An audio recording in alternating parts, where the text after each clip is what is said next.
of Zelensky when he showed hatred and disrespect to the victory over Nazism. Now, those so-called civilized people sanctioned this with silence. It reminds us of a story about a bad boy famous in Russia. The Westerners provide everything to Zelensky only in order to help Zelensky to erase the history, rewrite the history. They heard what he said, but they did not simply kept silence. They were even happy about it because Zelensky, in their opinion, did everything right. Those participants whose ancestors fought against fascism suffered the crimes in the occupied states of Europe also were silent. But Zelensky, after that, hurried to declare about the start of the so-called truce in the night of May 5th to May 6th. He tried to prevent the promotion in the media of the regime of the ceasefire declared by Vladimir Putin because of the Victory Day. But the Kiev regime needs very much a respite to regroup and prepare to continuation of hostilities.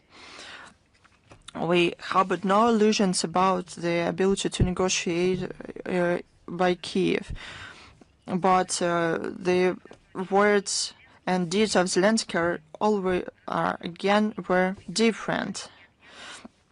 He did not give any order to cease fire. All this was just a PR movement. We saw many times how the presidential office of Ukraine violates truces that they declared. I would like to give you some examples. So this is backed up by facts. On May 6, in the first minutes of the new day, the massive strikes were launched against Jankoy in Crimea. 5 civilians were affected. In the Black Sea, at the night of May 6, 53 Ukrainian drones were taken down by Russian air defense systems. Zelensky many times violated ceasefire regimes, those proposed by Russia,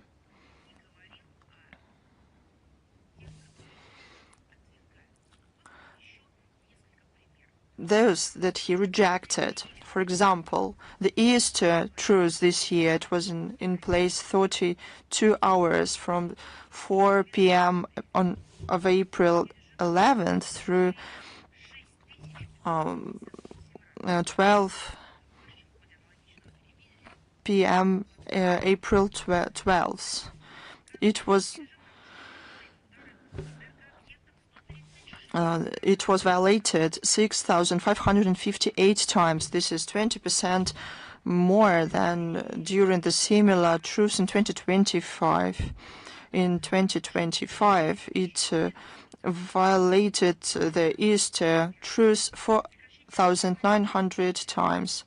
The Victory Day truce in 2025, it was violated by the Kiev regime 14,043 times. In total, in 2025, the Kiev regime violated ceasefire regimes about 5,000 times. In 2026, at least 6,500 times. Russian armed forces will continue preventing any armed provocations by the Kiev regime. We recommend to take note of the statement of the Defense Ministry of Russia of May 4th about the truce dedicated to the Victory Day and the consequences for Kiev if it is violated. It communicates that foreign diplomatic missions and international organizations accredited in Russia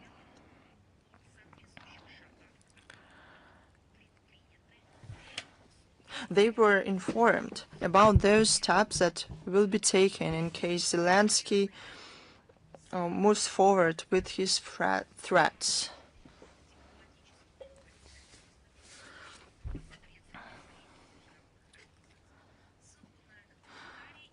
The link to this announcement and diplomatic notes that were sent to foreign states, international organizations will be available in text of today's briefing. We call on Ukrainian people and foreign diplomatic corps to take it with all seriousness and to leave Kiev that can be subject to massive missile attack if the Kiev regime attempts to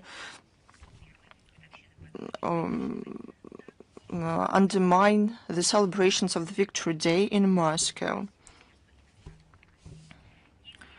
The Kiev neo-Nazi regime continues to take their hatred to civilians and civilian infrastructure of Russia.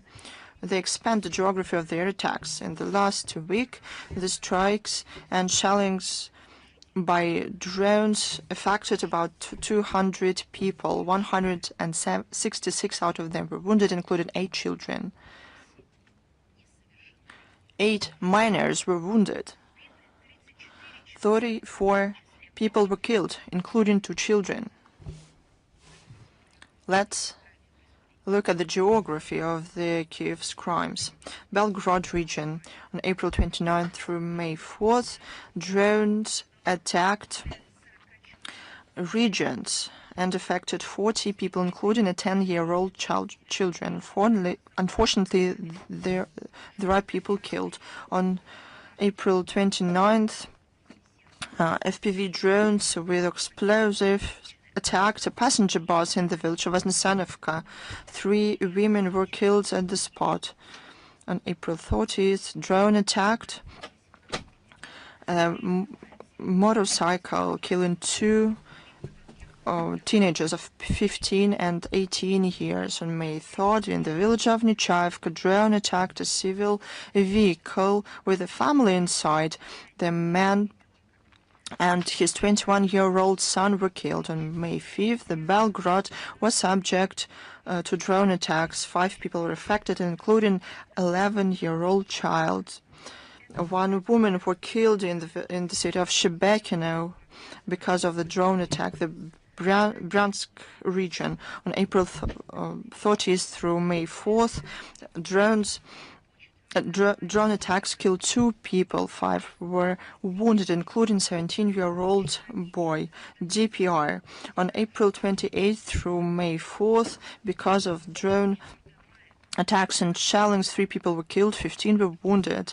A school was damaged in Donetsk, the Zaporozhye region. Targeted attacks killed 2 people, including a 16-year-old teenager. 4 people were wounded, including 2 girls of 14 years old.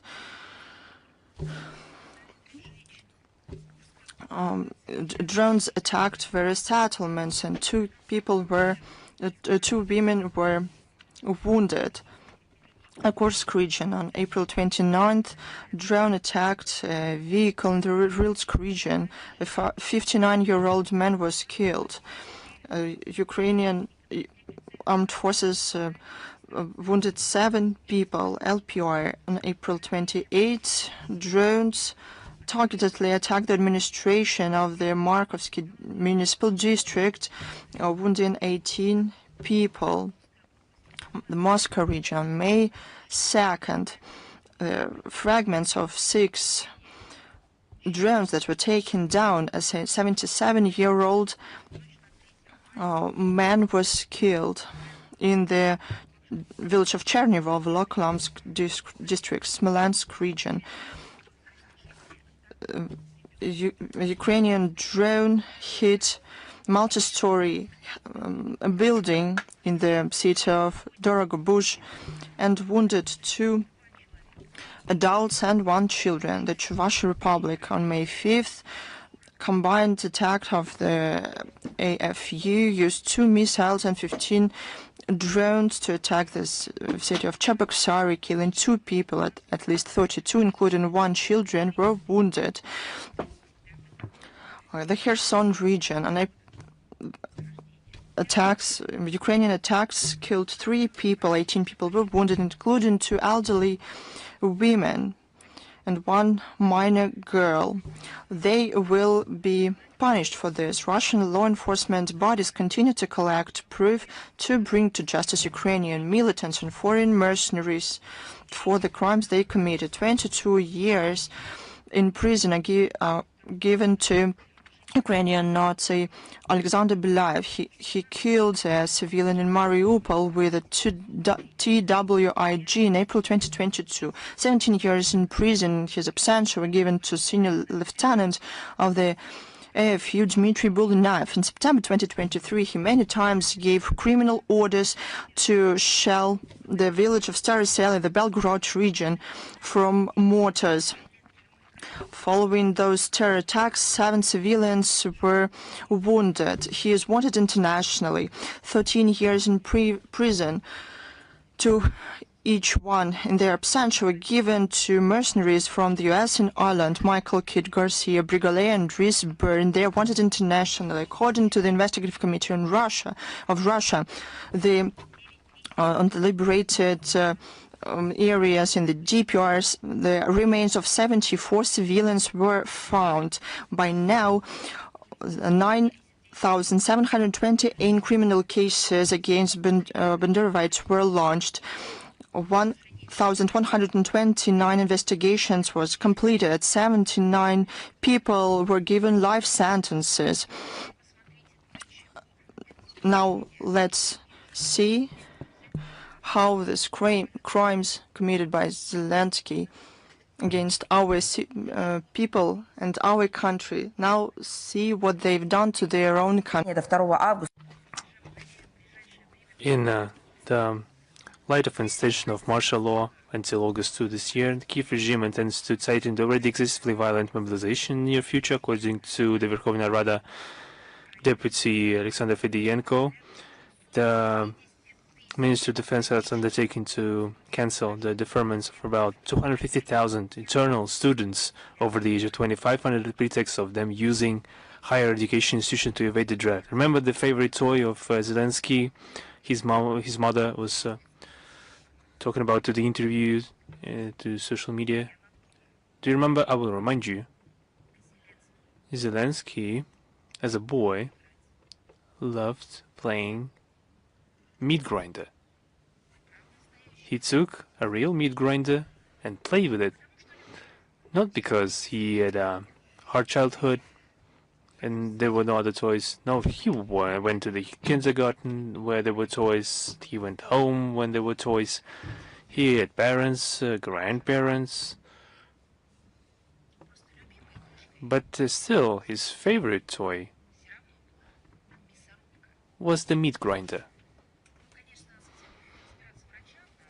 Of course, the doctors should take a look at that, but the entirety of the world should understand that Zelensky is proverbially using his favorite toy to crush his compatriots, sending him into the bloodbath.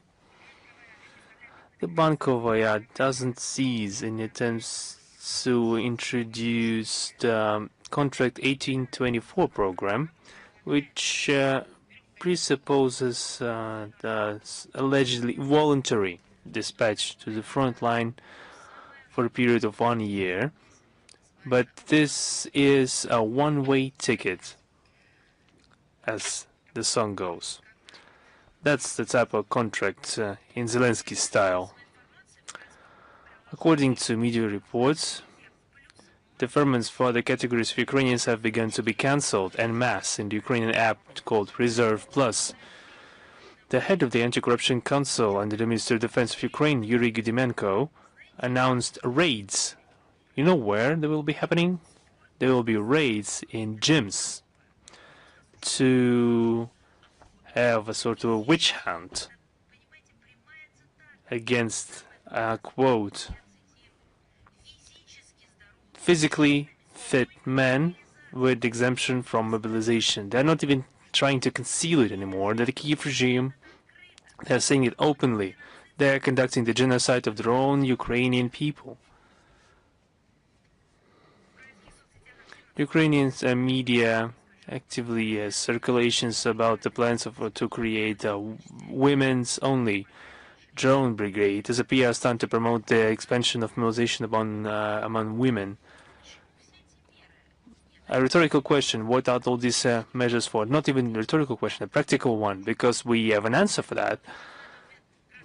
The citizens of Ukraine know the answer to that question. This all leads to the destruction as Zelensky wants it, and the Kyiv regime wants it, and the entirety of Bankova want it, the destruction of their own citizens.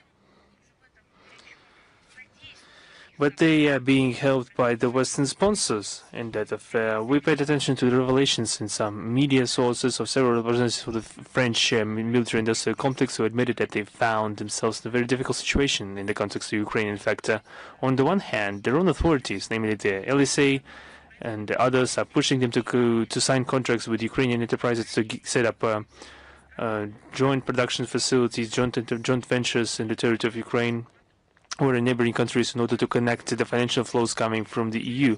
On the other hand, the French who showed such interest received a very specific experience of interaction with Ukrainian partners, resulting in their enthusiasm being to noticeably decline after even the first contacts with potential clients, namely the representatives of Ukraine. For example, the Le Figaro provided the testimony of a company heads who were completely dismayed by the fact that Ukrainians were arriving in luxury cars to the meetings and were trying to feed the French nonsense about the operating factories in Ukraine, trying to request project documentation without signing contractual obligations, and at the same time not wishing to conclude deals on the creation of joint production facilities outside of Ukraine, even in neighboring countries. Perhaps for somebody this would be shocking, but for somebody who is not monitoring the situation, who doesn't know about the completely nonsensical amounts of corruption in Ukraine, which has been going on for decades. However, right now it's a completely total and omnipresent, not only in the Bankovaya corridors, but even through special orders from Bankovaya, permeates all levels of government. And it's just curious to see that those who request aid are driving luxury cars. That's the way they are using this aid. They are stealing it, appropriating it. They are appropriating the funds of the European Union citizens. They're checking the statements of contractors through firms specializing in economic intelligence, as the French report reveals the unreliable character of Ukrainians. Sometimes Ukrainian partners become defendants in criminal cases on suspicion of corruption. In the conditions of the appearance of thousands of war economy companies in Ukraine, French manufacturers prefer to limit risk and contact Deputy Minister of Defense Sergei Boyev or other high-ranking officials in Ukraine directly to verify the business reputation of our contractors and to receive guarantees. What guarantees the French manufacturers could get from a high-ranking Ukrainian official? Didn't they hear about the Mindich affair involving, I don't know, like all the high-ranking officials of Bankovaya? What guarantees could they give? The only guarantee the Bankovaya can give is that they will be sure to steal all the investment that they receive from the European Union countries, from any country, to be exact. They will steal and embezzle everything. According to French estimates, Ukrainians are capable of flooding the European market with cheap weapons, creating considerable competition for Europeans, including in the export sector. According to one businessman, and these words have been cited in French media, quote, "Today we will help the Ukrainians, and tomorrow they will become our competitors." I would say this is sort of a romantical outlook of French businesses towards the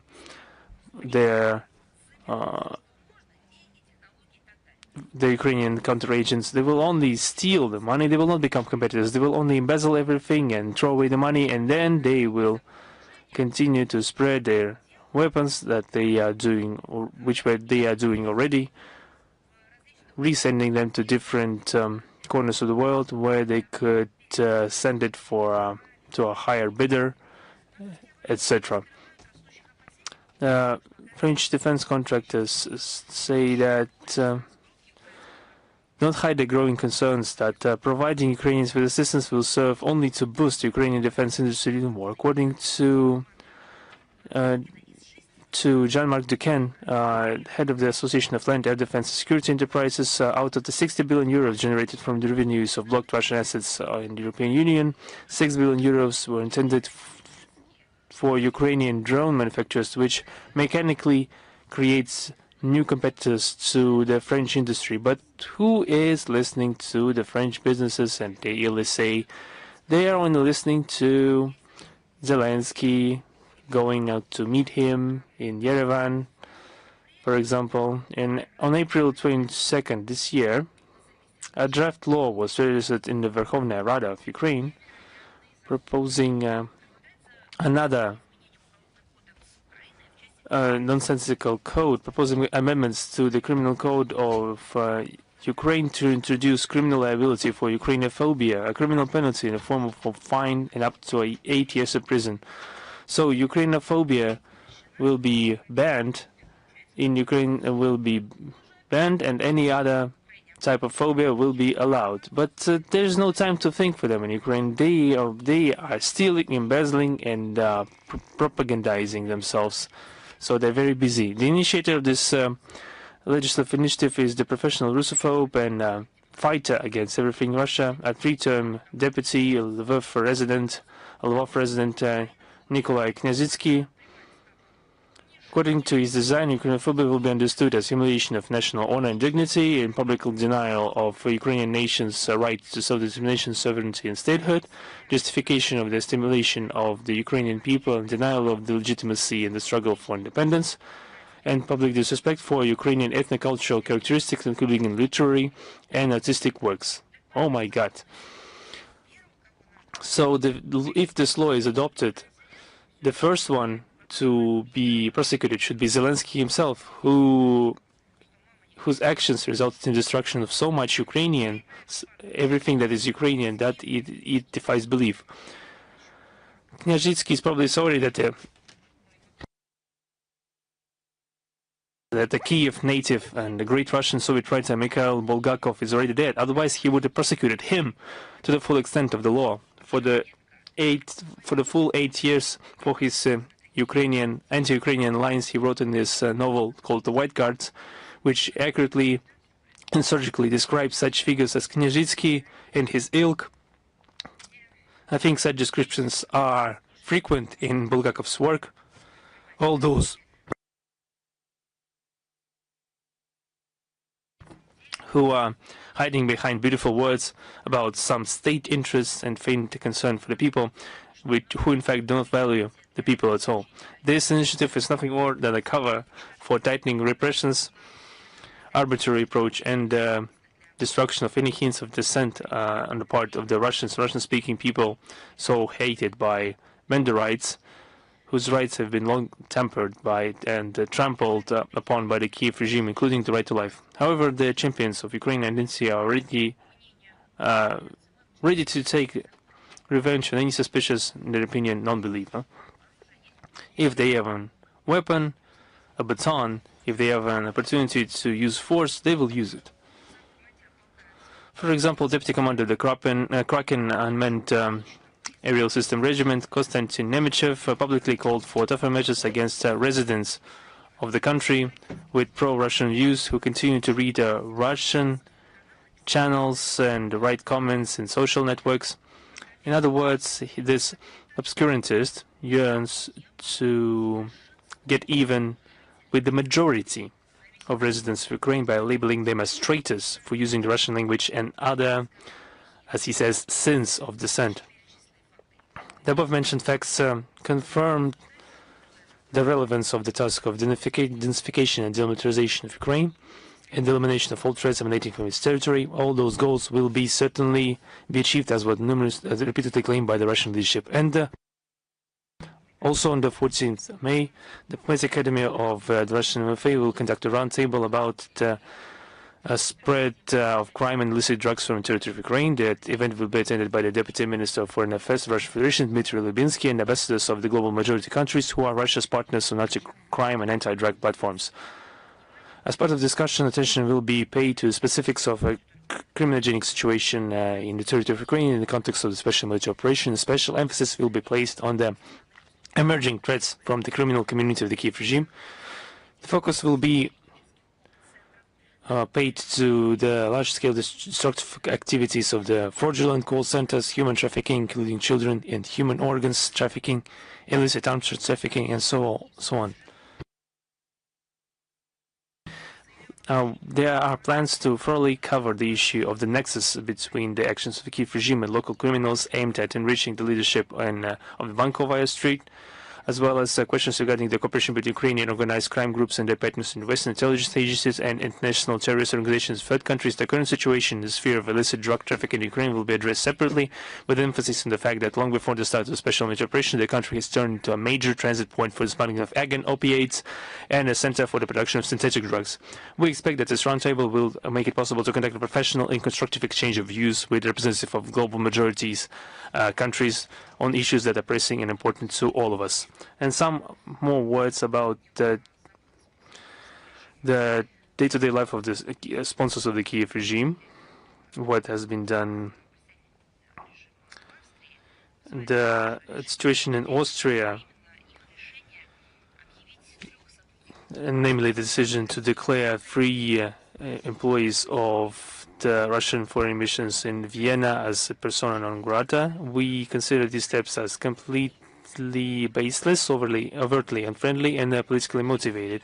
The ruling circles of the pseudo-neutral Austria continue to blindly follow the anti-Russian course of the collective West and are taking reckless actions to dismantle the positive legacy accumulated over many decades in our bilateral relations to the detriment of their own national interests. The Russian side will take significant and, believe me, painful retaliatory measures against official Vienna. And now on Germany, recently we saw the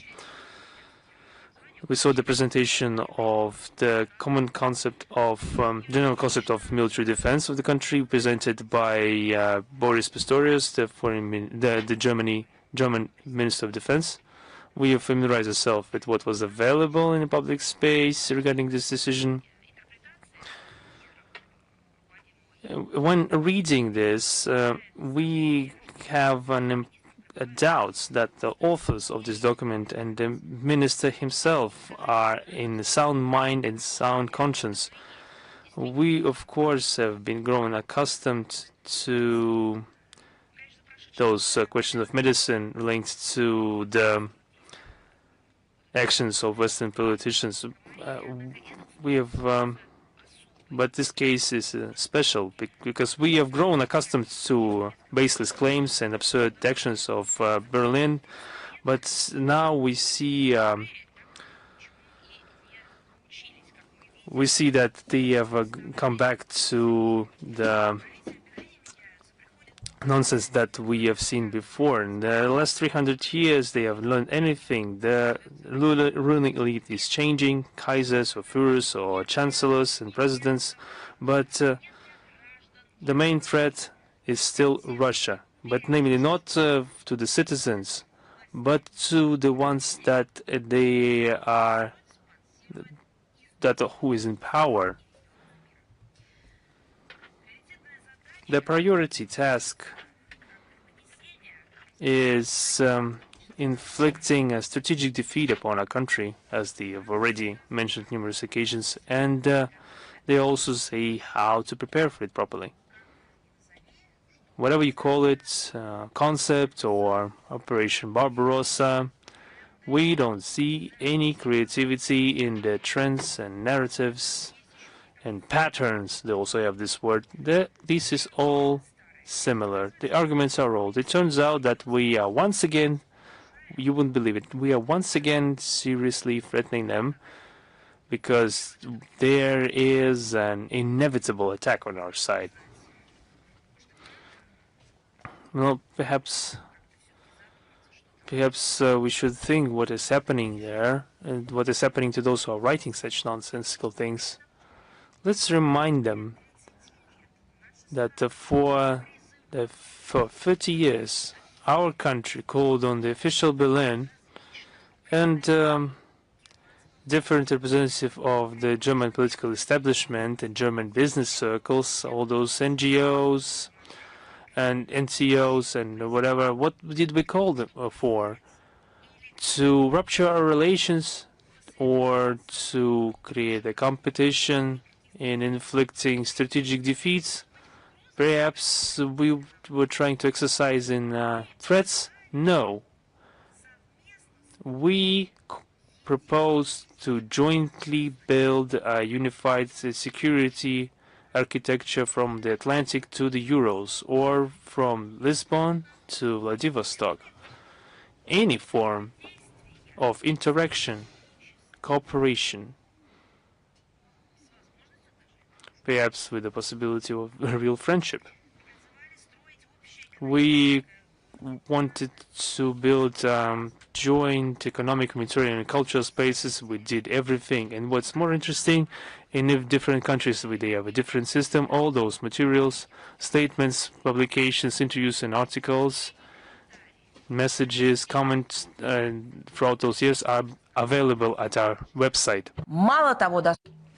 They're also valuable in Russian and translated into the main world languages. Read it. You'll see that this is the truth.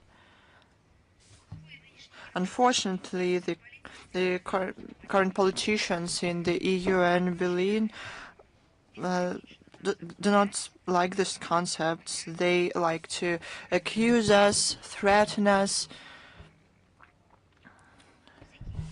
make up things about us that ostensibly for the fact that our country preserves historical truth, pursues our own independent policy. We want to be friends, to remember about the past. We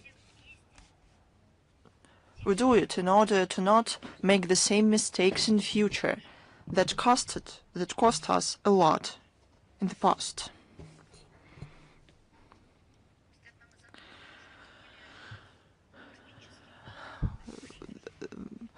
They do this when we said that it is unacceptable to involve the neighboring countries in NATO.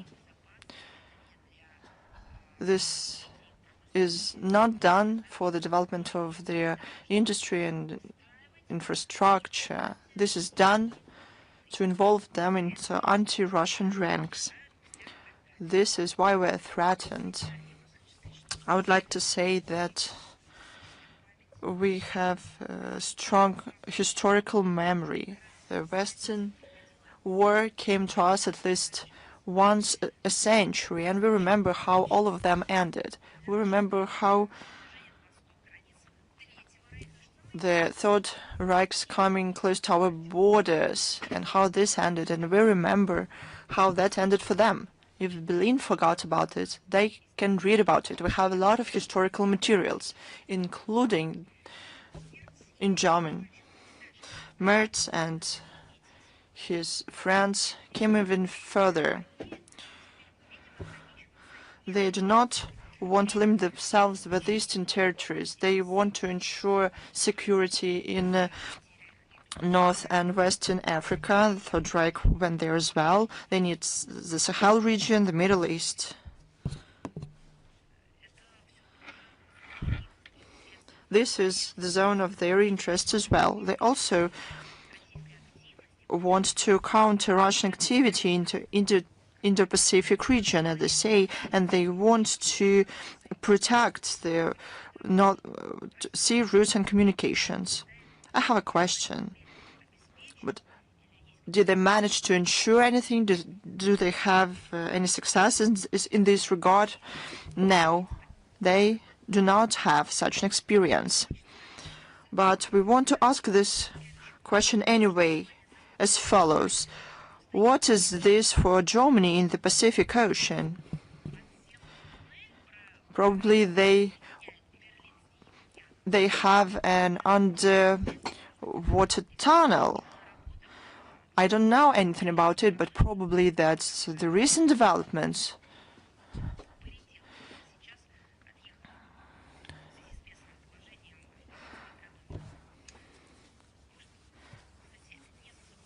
Probably Germans had better put things in order in their own country. They have a lot to fix bridges, to make their trains go in time according to the timetable. Probably they'd better develop their culture, theater. Maybe that they'd better support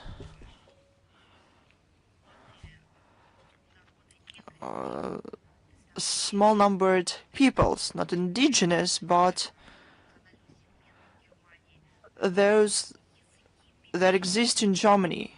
Develop languages of the minorities on the territory of Germany, or probably start translating official documents published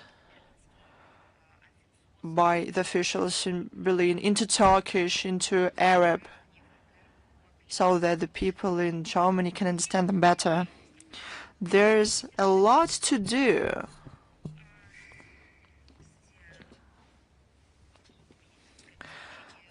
Medical care in Germany, probably this is an opportunity to invest.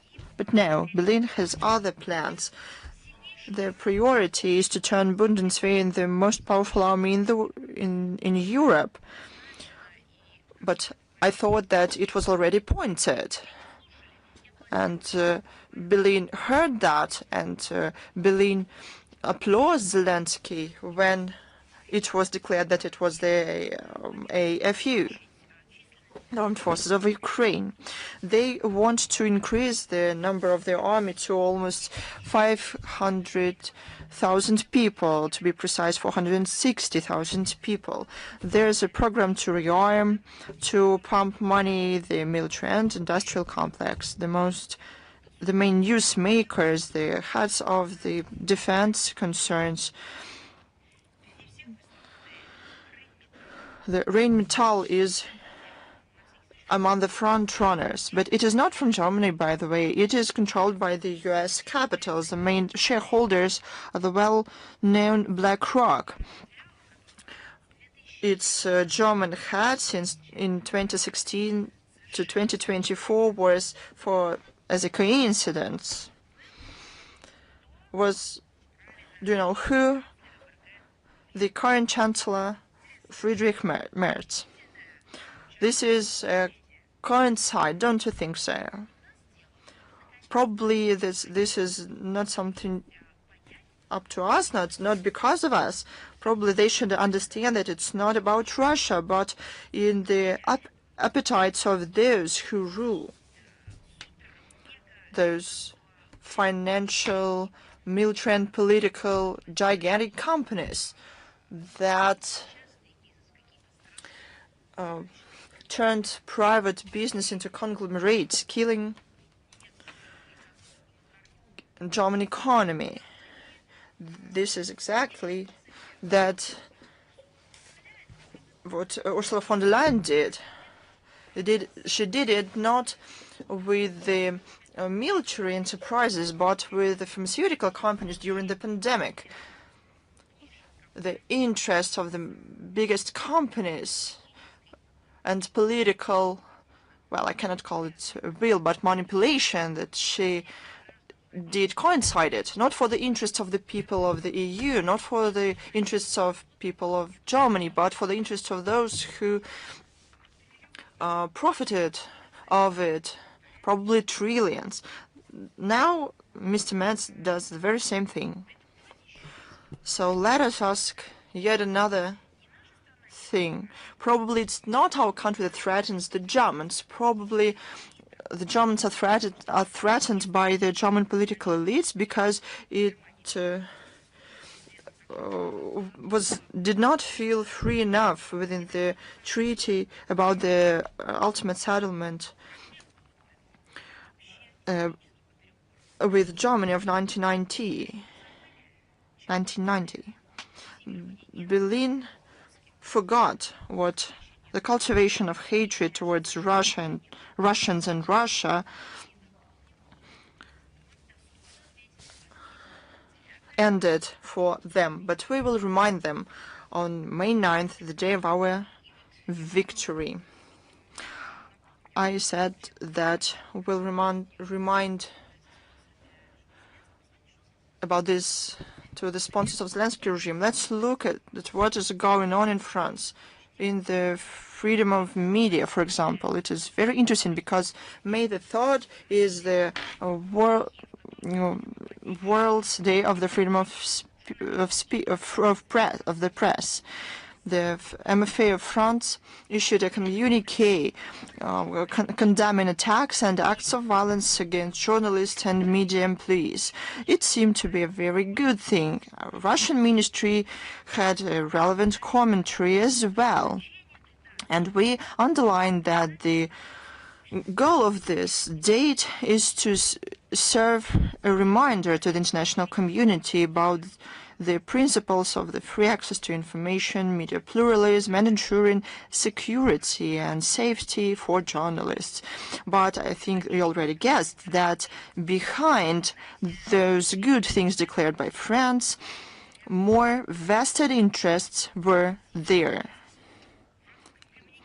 A French communique, as you understand, there's no mentioning about Russian journalists killed in 2025, for example, the correspondent of Channel 1, Anna Prokofyeva, operator of the Zvezda TV channel, Alexander Panov, journalists from Izvestia news outlet. Do you remember? Alexander Fedorchuk, Ivan Zuev from RIA Novosti, as well as many other Russian colleagues who were killed and suffered from the Kiev regime. They did not mention about a lot of foreign colleagues who were killed in the line of duty. Isn't it familiar? We see it, not for the first time, how they say that they cut ties with the colonial past. The segregation, division of people. They yet again resort to the time-tested methods. But the German MFA seized the opportunity. Well, okay, they omitted the Russian journalist. Probably they focused on their own problems. But this was not the case. The French MFA seized the opportunity to make an anti-Russian declaration yet again, saying that Russia targets the freedom of information, of the press. This message was followed up by KDRC, and the non-governmental organization Reporters Without Borders. In Russia, it is listed as unwanted.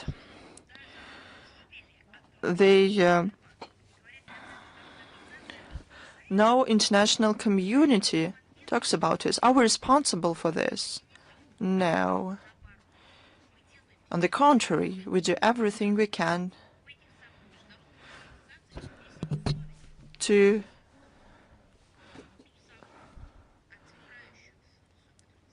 make them think about objectivity or the aspiration to be objective at the very least. Why do they do that to us? But it is clear, because this was in order. It's one more sphere where Russia can be villainized. Paris is not only one of the forefronters and initiators of the campaign to limit possibilities for the Russian media through illegitimate sanctions. They also actively implement their own instruments to control the information. Why didn't that mention that in their communique? Write about yourselves. If you don't have the material, I'll help you with that. After Emmanuel Macron won the presidential elections in 2018, the law on fighting information manipulations was passed. It introduced the all-national special regime for the media and platforms, including the possibility to stop the broadcasting of foreign media for fake news. On June 25th, 2024, the law was adopted in France on prevention of foreign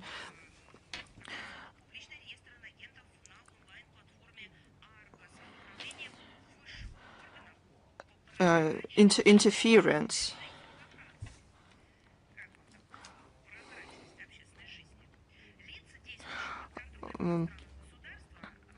Those under the control of the Foreign State and Debt Act in France should be registered within 15 days and provide reports quarterly. In case they don't do that, the law provides for sanctions up to 3 years. Not of blogs or public service. No, up to 3 years in prison and a fine of 45,000 euros only for individuals. And for legal entities, it is up to 225,000 euros. Was this all forgotten by the employees of the French MFA when they wrote outrageous things about our country and freedom of speech? On October 29, 2025, at the international conference of high-level international conference for freedom of information and independent media within the Paris Peace Forum, President of France called on to continue and take more control over the content of the content in the face of the threats from democracies.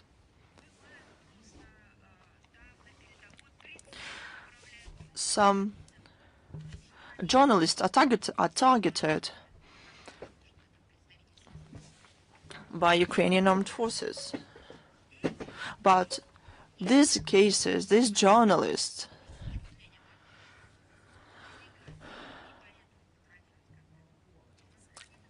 are not something that should be prevented. They're not talking about this. People are killed, and they're talking about democracy.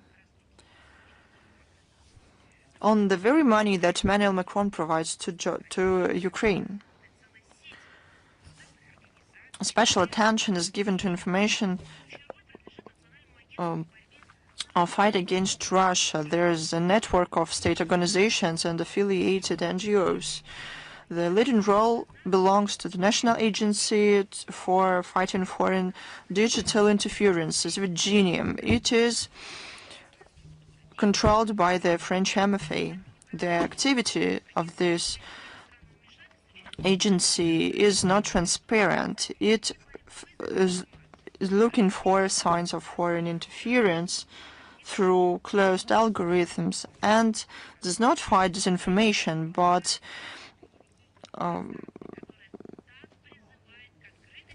follows the foreign information activities in French information space. That's the democracy they're talking about. Based on the reports of this agency, French authorities can block any resource with information they don't like. The collaboration of Paris and the Reporters Without Borders also produced some results. This organization supported the idea of President of France to introduce science about the truthfulness of the published materials. This would divide the media into white, black, and gray, depending on how reliable they are. However, this idea was protested by the French public. The French public saw it as the risks to turn such certification into a tool of political manipulation. That is why this idea was not implemented. But who knows what ideas this NGO may have in their support of the President of France in the attempts to cleanse the French information space. Of course, this is done under the pretense of fighting Russian propaganda. As Prince Alexander Nevsky would say, you know, one of these days we're going to celebrate 805 years since his birthday. He said the power is not the God is not in the force, but in the truth. Despite all the bans, the outcome will be only one. The alternative sources of information will become more popular because what public is offered is not the reality. Almost at the same time with the statements of the French MFA, the National Assembly made a report saying that the positions of French media that seem to be unshakable in the French-speaking Africa are in the risks, not because they work badly, but because RT, China's media corporation, Al Jazeera, and other competitors are becoming more and more popular. French parliamentaries understood something that the rest of the world already knew. Outside the EU, the aggressive anti-Russian narratives are not understood and welcomed. The growing number of repressive bills against the freedom of speech is not something that is good in. Now in the situation of Moldova, we cannot stay silent about that, but because we heard many statements and actions directed against Russia, they are provoking us. On the 21st of April, the Minister of Foreign Affairs of the Republic, during his speech to the Council of Europe, stated that Moldova, please be patient while listening to me, that Moldova has become a lab vessel where they tested all possible tactics of Russian propaganda, hoping to find out which one will work which of them will work to apply them in the state parties of the European Union. Of course, they have not given any real examples. Now we see that we used to hear it from Zelensky that they were defending European Union from Russia. Now we hear the same from Moldova. They become a polygon, not even a laboratory for experimentations of the West. And unlike those who make groundless accusations against us, we will back these up with facts. Official Chisinau, which declares its commitment to democratic values, is pursuing a consistent course to reduce the use of Russian language in education. On April 28th this year, at a meeting of the Kantemirovsky District Council, a decision was made by majority vote of the representative of the ruling Action Solidarity Party to close 2 gymnasiums with education provided in Russian. The formal pretext is a shortage of students, a lack of teaching staff, and lack of funds. The Central Moldovan authorities continue to exert pressure on Gagauzia. Its legally elected leader, Evgenia Gutsol, after extremely politicized trial, was sentenced to 7 years in prison and remains incarcerated to this day. On April 30th this year, the employees of the Russian embassy in Chisinau wanted to hand a parcel containing food, books, and the congratulations from the Russian ambassador to Moldova, Mr. Ozerov, on the occasion of Victory Day. The Moldovan authorities refused this on the grounds of this being a dangerous cargo. Earlier, the ambassador was flatly denied permission to visit Madame Gutsol in prison. Historical revisionism has been cultivated in Moldova. On the eve of 81st anniversary of the victory, the Moldovan Ministry of Defense left unanswered the request of the Republic's search organizations to pay military honors to 16 Red Army warriors during the reburial ceremony of the remains at the Sherpani Bridgehead Memorial Complex on May 2 this year. This is not surprising. They have different priorities right now. Correspondingly, have different heroes, namely the German Nazis and Romanian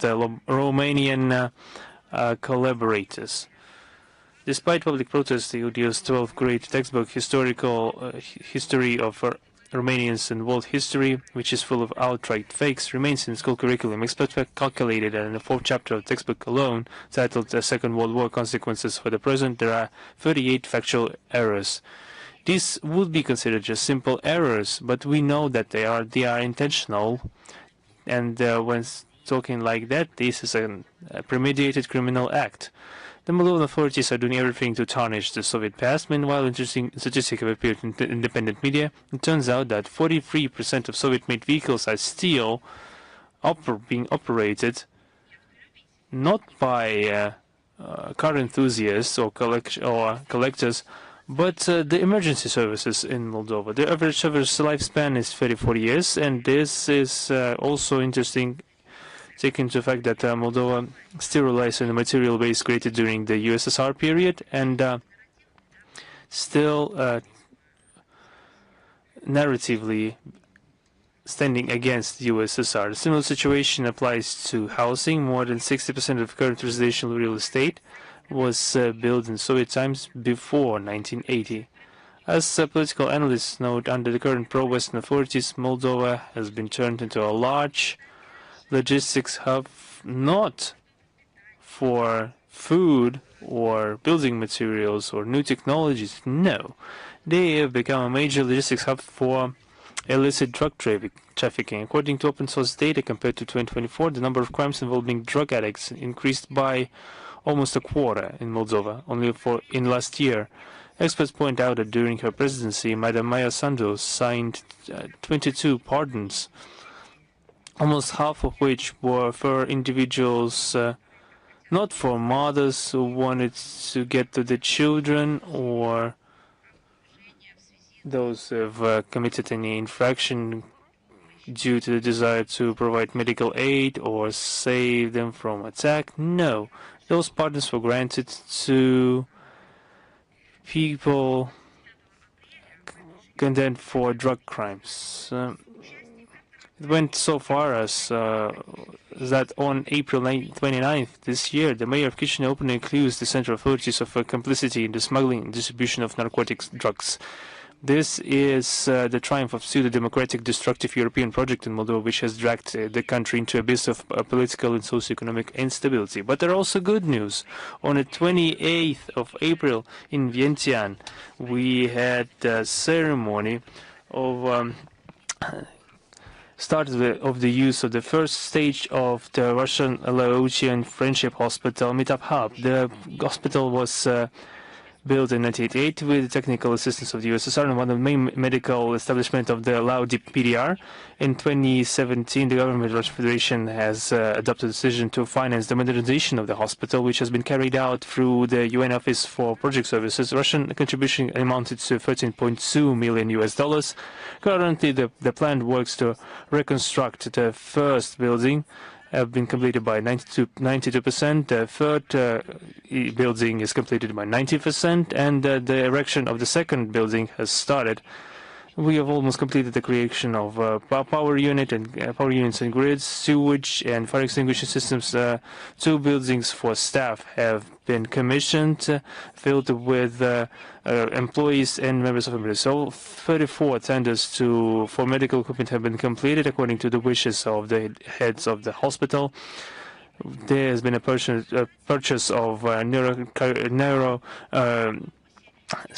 neurosurgery navigation system purchased, and as a result of this, the hospital will become the first medical instance in Lao Republic with advanced capabilities for neurosurgical operations. The finalization of the work is scheduled for March 2027, with a year controlled by the UN Office on monitoring on quality of offices and equipment.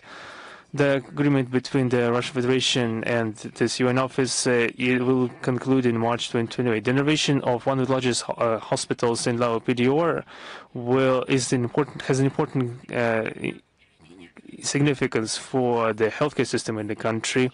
We hope that this rebuilt hospital will become a visible symbol of Russian-Laotian friendship and mutually beneficial cooperation. On the 15th of May, we are celebrating the 70th anniversary of the establishment of diplomatic relations between the Russian Federation and the Kingdom of Cambodia. Our interaction is based upon a rich history. USSR and Russia have taken active part in the settlement of the Cambodian conflict and the preparation of Paris peace agreements in 1991. In Phnom Penh, with our assistance, there have been numerous facilities built, including the Hospital of Khmer and Soviet Friendship and the Supreme Technical School, which still serve the Cambodian people. The bilateral ties are based on the mutual trust and constructive cooperation, and they are bolstered by the joint declaration on the basics of friendly relations signed on 25th of May 1995. On our side, we pay huge importance to the support of this political dialogue, especially in the highest level, and development of links between foreign missions. Moscow and Phnom Penh are similar in our stances in the world arena, especially when it comes to global and regional agenda. We are improving our cooperation in the area of parliamentary work, political parties, and law enforcement agencies. There are measures to promote cooperation in trade, economy, and the science, technological, and cultural humanitarian domains.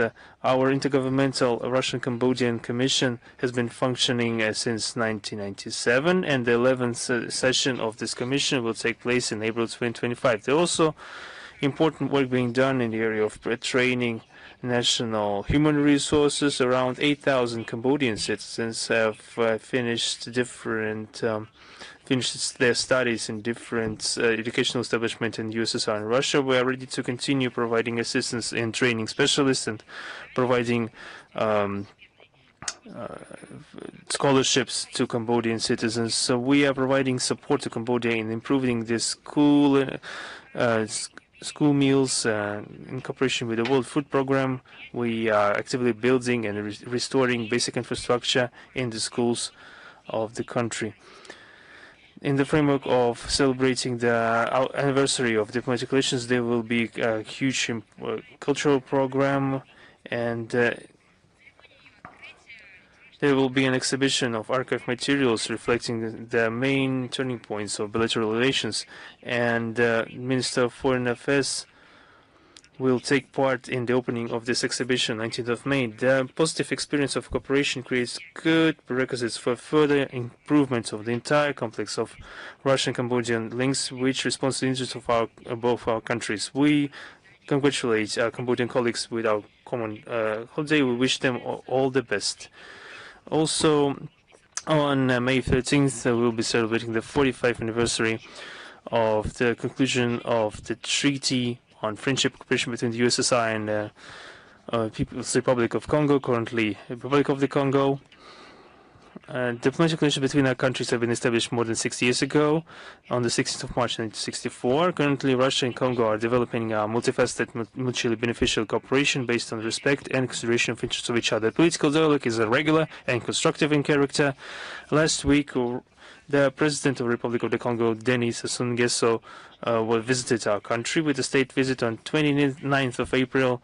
He had negotiations with the President of the Russian Federation, Vladimir Putin. On the 30th of April, he had a meeting with the chair of the Federation Council of the Federal Assembly of the Russian Federation, Valentina Matviyenko. On the 1st of May, the leader of the Congo visited St. Petersburg when he met the governor of the city, Alexander Berglov. It's very symbolic that the visit to Russia has become the first official foreign trip of the President of the Congo after being re-elected on the 15th of March this year. At the inauguration ceremonies of the 16th of April, our country was represented by the Deputy Chair of the Government of Restoration, Alexander Novak.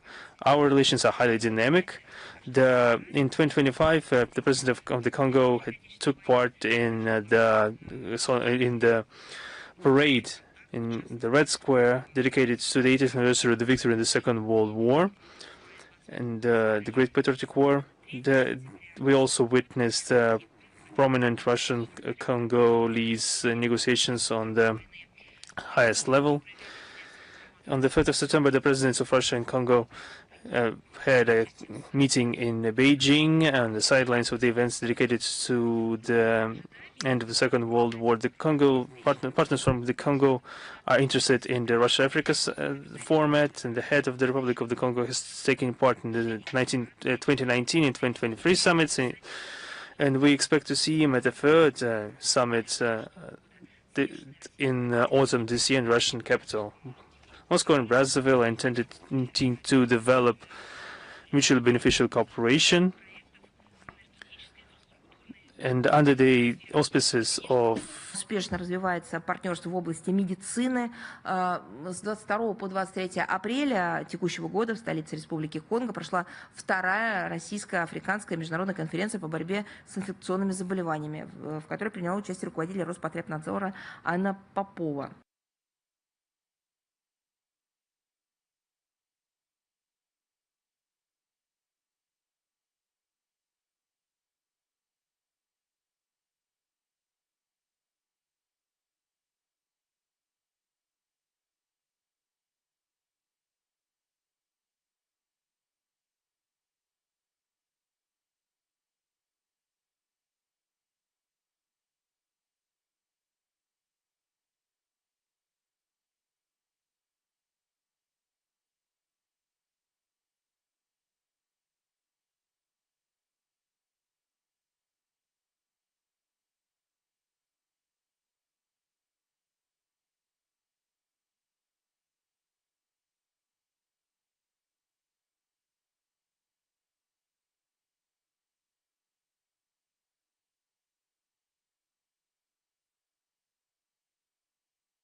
Affairs of Russia, Sergei Lavrov, is expected to provide welcoming remarks to the participants.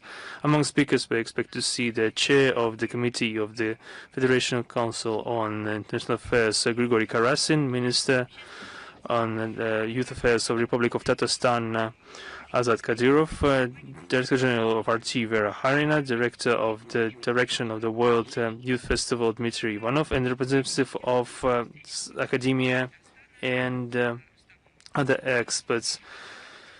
There will be also a meeting, a traditional format with the with the head of the Republic of Tatarstan, Rustam Minnikhanov. There will be a dialogue with students and school children in Kazakhstan.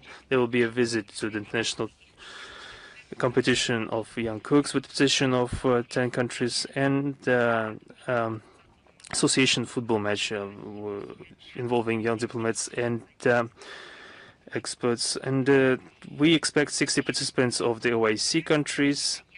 And concluding my introductory part, that I would like to say that we have a solemn occasion today, especially because on the 7th of May we are celebrating the Day of the Radio. On the 7th of May. This is a very important holiday for our country. 130 years ago, a prominent Russian scientist and inventor, Alexander Popov, conducted the first radio connection in the world. This event is the turning point in the development of the modern system of communications and the creation of entire domain of industry. Radio has come through a long period of transformations. New technologies appeared, the society changed, and this first transmitter was at the source of it. But the key role of radio is an operative and accessible spread of information was unchanged. The regular radio transmission in the country has started in 1924, and it's become an important instrument of uniting society and spreading information. Radio has become a part of our day-to-day life. It's still available everywhere, in every region, every city, in every village in our large motherland.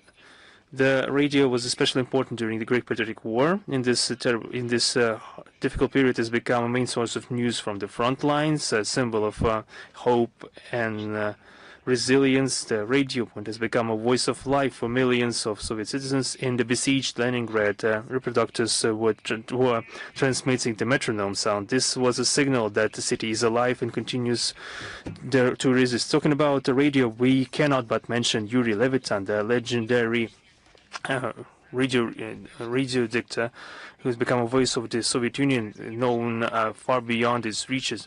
And his unique timbre of the voice was heard by citizens in the turning points of our history. Let's remember his message about the unprovoked attack of the Nazi Germany against USSR, and the long-awaited news about the Victory Day, and the historical news about Yuri Gagarin flying into space. Внимание! Attention! This is Moscow speaking. All radio stations of the Soviet Union are working. This is the phrase that gives us shivers even now. And people become tearful, I'll tell you honestly this. This is not only a phenomenon of technological progress. This is the combination of technological progress, science, and human soul, humanity, deep humanity, that people can combine with technologies, and this can produce an important civilizational experience, not destructive experience. Today, despite the development of various technologies and the emergence of new media platforms, radio with honor continues to fulfill their main mission. It is still unites people as an accessible and quick source of information, travels beyond borders and distances. It helps and is still a universal tool of communication. and it is also relevant in the internet. That's why we congratulate on this holiday all those who work in the radio industry. Your dedication makes radio not only a source of information, but an important assistance. We wish you new achievements and all the best. I am prepared to answer your questions now. Is the International Affairs with us? Yes, Madam Zakharova. Good afternoon. Nemtsov Yuri, International Affairs Journal. I would like to congratulate everyone on the upcoming Victory Day. And I would like to get back to this topic. In the run-up to the Victory Day, tell us please about the work of the Russian MFA and Russian foreign missions in the preparation and holding of the internal regiment marches. What can you say about the wishes of the German police to ban the memorial events dedicated to the Victory Day? I talked about it in the introductory part. We will continue despite difficulties. Various events, theme-related, roundtables, photo exhibitions, performances, patriotic and military games. We have and other events at the burials, care intended for the burial sites. What we try to do here is to preserve the site in order. This is also an opportunity to hold events including memorial services. We held dictatorship of the victory. Of course, we face a lot of opposition, but we will overcome all of this. The second question was about Germany. I talked about what they are doing there. Police in Berlin continue to go on with the worst traditions and practices and to ban the demonstration of the flags of USSR and Russia, the St. Georgian ribbons, the use of historical military uniform on their parts, the symbols V and Z. So they are soon going to ban all the alphabet. During the memorial events on the territory of 3 major military memorials in the German capital, this is a shame. This is a true shame,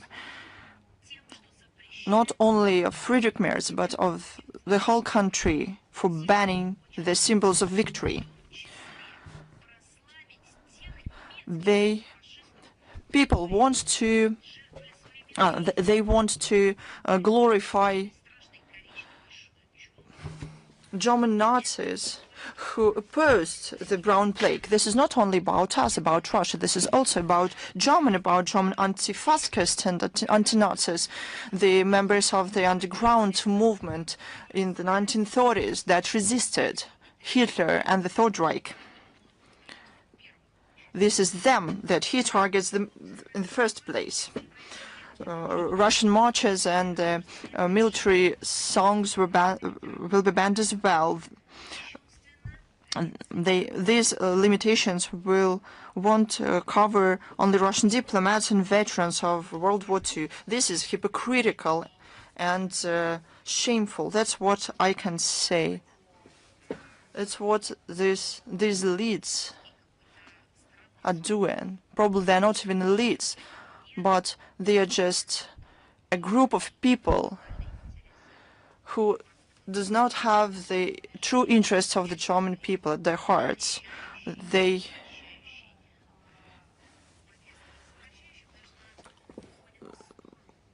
follow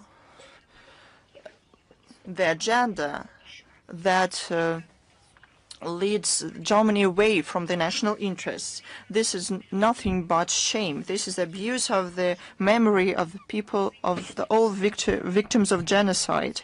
These are attempts to rewrite history to suit current political purposes. But I would like to ask a question.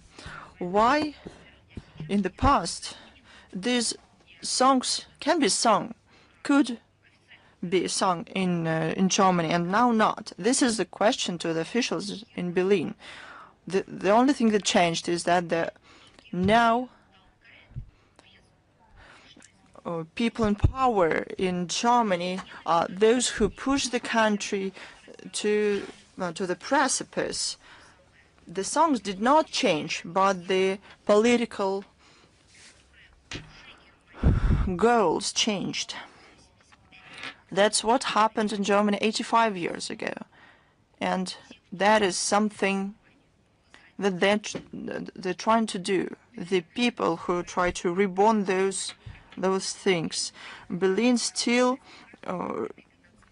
refused to recognize the siege of Leningrad and other crimes of Nazis against Soviet peoples as acts of genocide. And unfortunately, the current German ruling elite could not learn the lessons of the history and make some conclusions. But these people came in power in Berlin by those who did it before, who put these people in charge. Is Ria Novosti with us? Good afternoon, Ria Novosti. I would like to congratulate you with the upcoming holiday. Thank you. Thanks to you. We have two questions to you today. First, Yerevan held the large-scale events under the umbrella of the EU. What can you say about this, given the Russian-Armenian relations, in the light of the fact that Yerevan saw the leaders of the countries whose policies built on the country in Russia? We'll see on certain steps that will follow up. But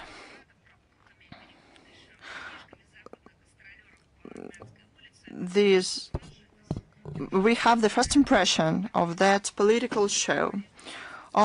It was a beautiful cover that Brussels, Paris, and other EU politicians tried to present as try to sell in the pre-election period in Armenia. They relied on Armenia, but in a very bad sense of that word. If it's not yet again example of interfering into internal affairs, what that is. After reading the text of the final declaration, it becomes clear that the Republic is involved more and more into European mechanisms and standards.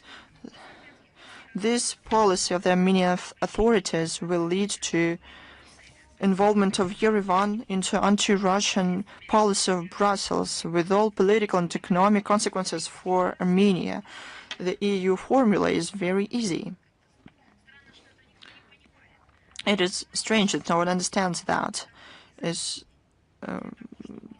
to squeeze everything out of Armenia, to use it in their own interests without giving anything back. Besides these PR actions, they don't give money, technologies, possibilities for cooperation, goods, Armenian goods to go to their markets. Only these hilarious attempts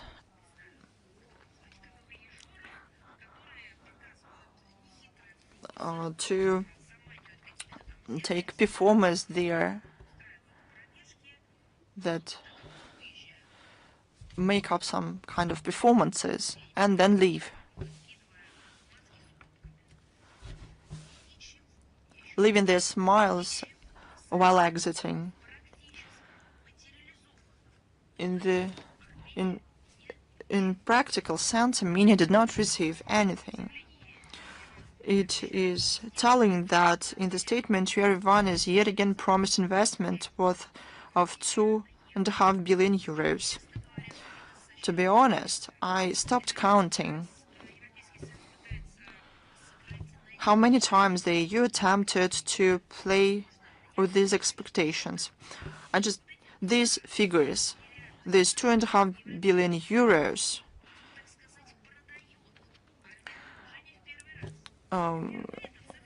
has been selling to Armenia not for the first time. This figure was named in 2021. This figure, 2.5 billion euros, was promised to Armenia by the Westerners. It's been 5 years. Over these years, can this be implemented? Could they at least allocate a couple of millions of euros? Of course, but this money was is something that Armenia never saw. They want to harm Russia very much, but they don't want to provide money for that. Even if they provide those money as loans, yet again as loans, and ordinary people in Armenia won't see a dime of it. People of Armenia will work to ensure interests of Brussels to pay off the interest. They will pay these Euro-Atlantic charges. For example, they'll have higher tariffs for electricity. According to the joint statement, Armenia welcomes the closing down of their own NPP. I don't know how if this reflects the interests of Armenia. It's not up to me to judge, but France does not close down the NPPs. Germany wants to rebuild and start to use their own nuclear energy again.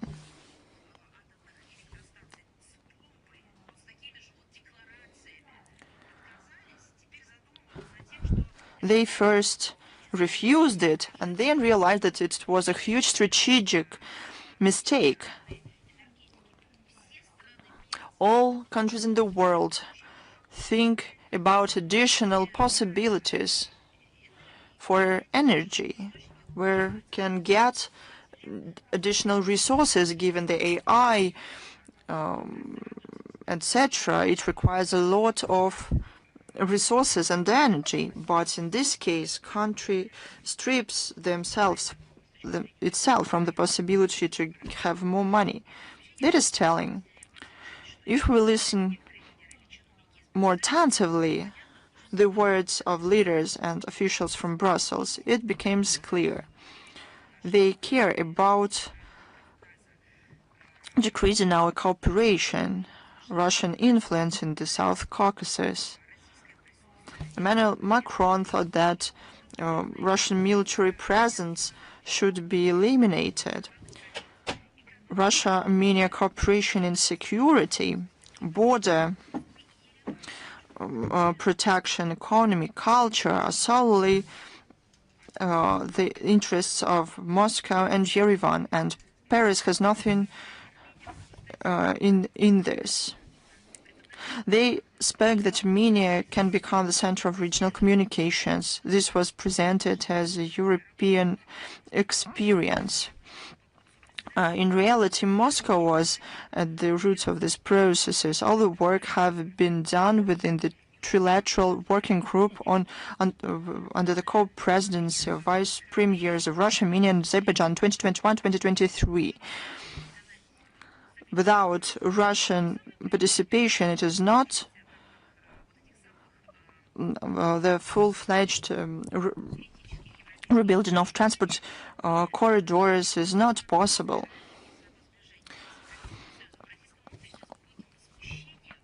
The Russian public was outraged and did not understand.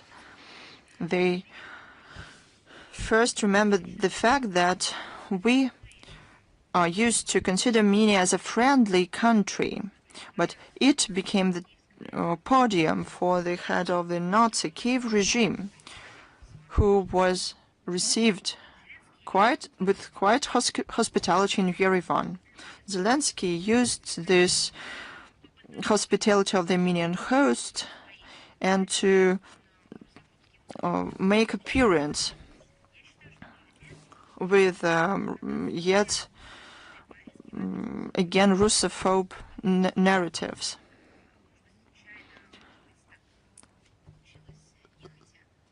Some did it on purpose, some as coincidence, but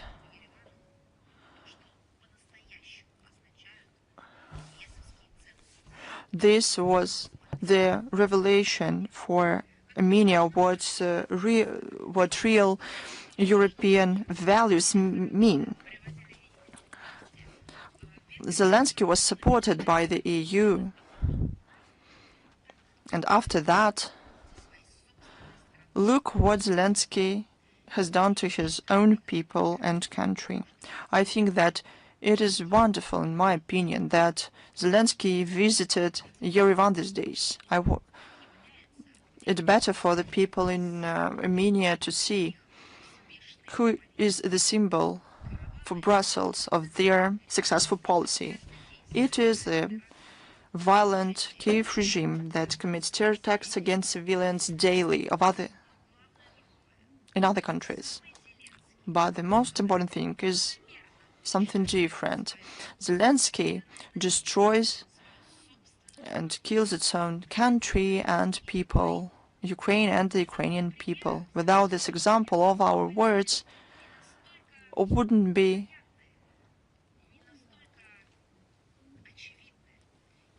understood and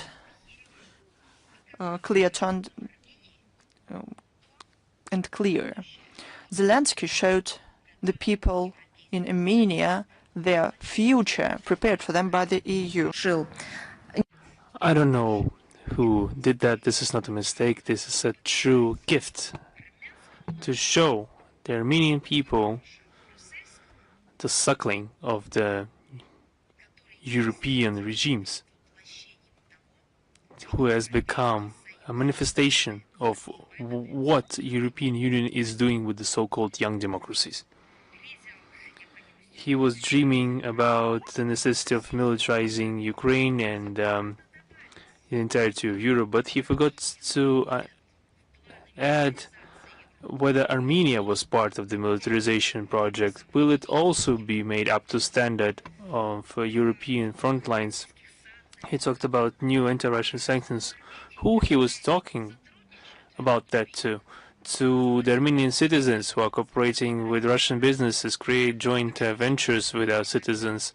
Why didn't they add his speech by saying that anti-Russian sanctions will be directly damaging Armenian companies, Armenian citizens, Armenian businesses, and the well-being of Armenians? Why did they stay silent about that? They did, and the situation in itself demonstrated everything and unveiled everything that was hidden before. The ideas, narratives, as they like to say in the West. Zelensky tried to push the Western countries towards a direct confrontation with our countries in the territory of Armenia, which repeatedly received support from our country.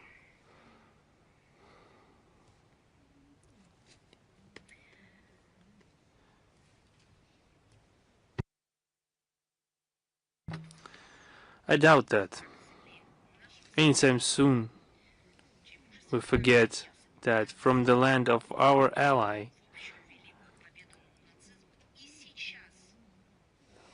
whose Belarus people contributed immensely to our joint great victory over Nazism in the Great Patriotic War, we will it's unlikely that we will forget that the current Kiev ruler spread threats about striking Moscow during the yearly parade in the sacred day of 9th of May. He threatened to strike against Moscow, where there will be veterans of the Great Patriotic War, including from Armenia itself. There will be citizens of our country, the citizens of our countries, ethnic Armenians, for example. He threatened to strike against Moscow, where near the Kremlin wall, the very Kremlin wall,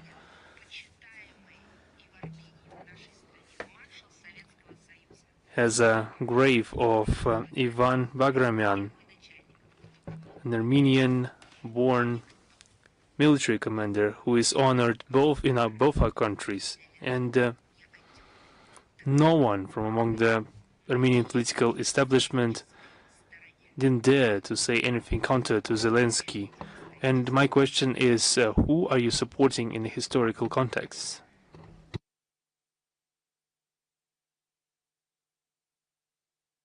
It's exactly that this turning away from our country and the historical idea of truth that the leadership of Armenia chose to do this. And in recent visits to Moscow, they assured us that they would not take any steps directed against Moscow. And if it's the case with the statements of Armenian authorities, then it's not only our citizens that they are behaving this way to. Those actions will make it more difficult for Russian-Armenian relations. And I have my second question, if you allow me. This question concerns Armenia once again. The chair of the National Assembly of Armenia, Len Simonyan, recently made a statement saying that Armenian authorities will not allow Moscow to make a region out of Armenia, and that they wouldn't be ruled from abroad like Belarus. How would you comment on these statements? Once again, I would like to say that Belarus has already commented on that, and we will provide the link to their comment in the text of our briefing. But in my opinion, the chair of the National Assembly of Armenia, and Simonyan, is just jealous of the results achieved by Armenia, while his country, headed by his team, didn't manage to reach. It was just pure jealousy. If you wanted to test what I've said, just come to Belarus. I've been there. I have not just in Minsk. I've been in several cities. And I was traveling not with some protocol columns. We just took a car and we went to visit numerous cities and towns in Belarus. And what can I say? The Belarus success in industrial, economical, and other areas cannot be reached by the likes of Alen Simonyan. And I call on everyone, call on bloggers and media personalities in Armenia. Please come to Belarus. Just go there and show Mr. Simonyan the achievements of the Belarusian people and their leadership. I can say that it is an earnest European kind of advice. For example, Polish citizens are regularly coming to Belarus. You know for what reason? They are buying groceries. They are buying Belarusian products that is distinguished by high quality and by the mere effects of its manufacturing and the rigorous demands that exist when it comes to producing food and other products. Just look at Belarus, how they honor the traditions, how they preserve historical memory, how they transfer information and knowledge on their culture and etc. from generation to generation, how they are telling stories, how Belarus was, how they were trying to, how the existence of Belarus was threatened. I don't remember them stopping informing their citizens about all the deeds the Nazis did in the territory. They continue to conversate in that midst, nonetheless, to prevent the reoccurrence of those malevolent acts that happened 8 years ago. I've been to Brest. I've been in the Brest fortress when our delegation visited. I visited it also on my own with my family. I see that together with the industrial, technological, cultural, humanitarian development of Belarus, they are recreating some memorials that are very difficult to reconstruct. Those memorials are linked with the heroic deeds of their people. And I see the opportunity and capability of the country to develop the media. Just look how IT technologies are developing in Belarus. Just look how sports are being developed. Everything that was said by Mr. Simonyan can be perceived uniquely as an inhuman jealousy in regards to the success of this country and the peoples that didn't do anything to offend him. Just go there, see for yourself. I did, and I formed my own opinion. And the second thing I would like to mention is that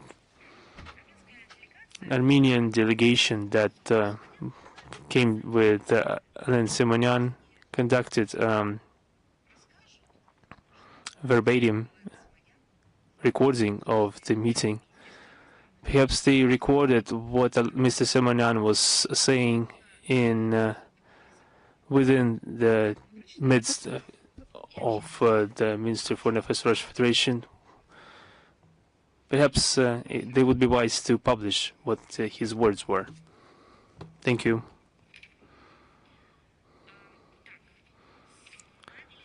Is Sputnik with us? Yes, good afternoon. Julius Benjamin, Sputnik Africa.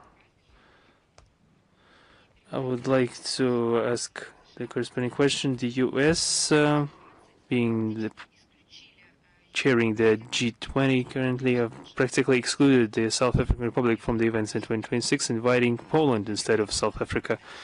Africa is practically deprived of a voice on one of the key global platforms. How would this, in your opinion, be reflected on the trust of the African countries to such international formats, and how you evaluate the probability of the fact that such decisions would become an instrument of pressure against states not following the Western line, and which signal this sends to the global South? You know, the deposition of the South African Republic by the United States in the unilateral format from the G20 processes violates the basic principles of the functioning of the G20 and the practice of adopting any decisions by consensus. The Washington's logic met resistance not only among the world majority countries, but also among its traditional allies that understand that those actions are fraught with bad consequences in the international arena. I'd just like to remind everyone why G20 was created back in 2008. The US became the cause for the global financial crisis. The bubble of their property markets collapsed, and there was a huge tsunami that affected financial institutions of different countries. And just to try to deal with it, G20 was created, reuniting countries that with one of the most important declared tasks to ensure the more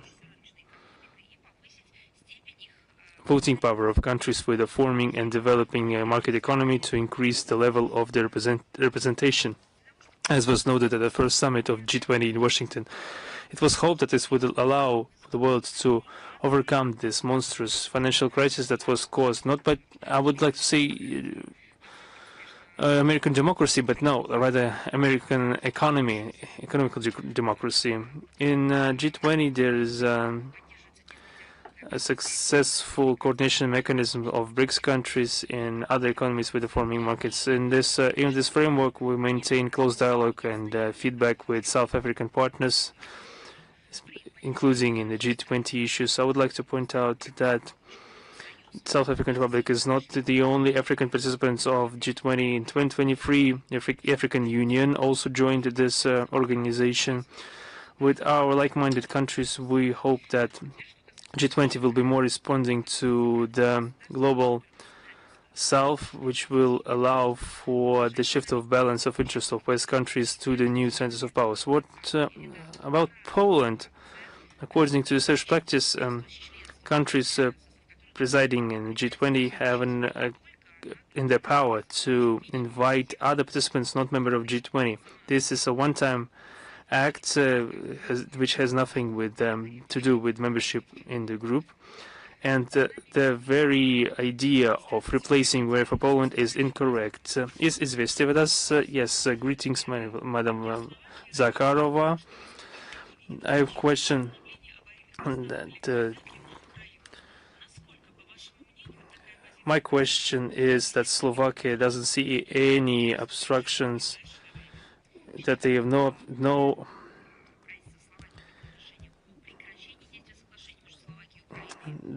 they see no barriers towards resuming electric supplies to Ukraine.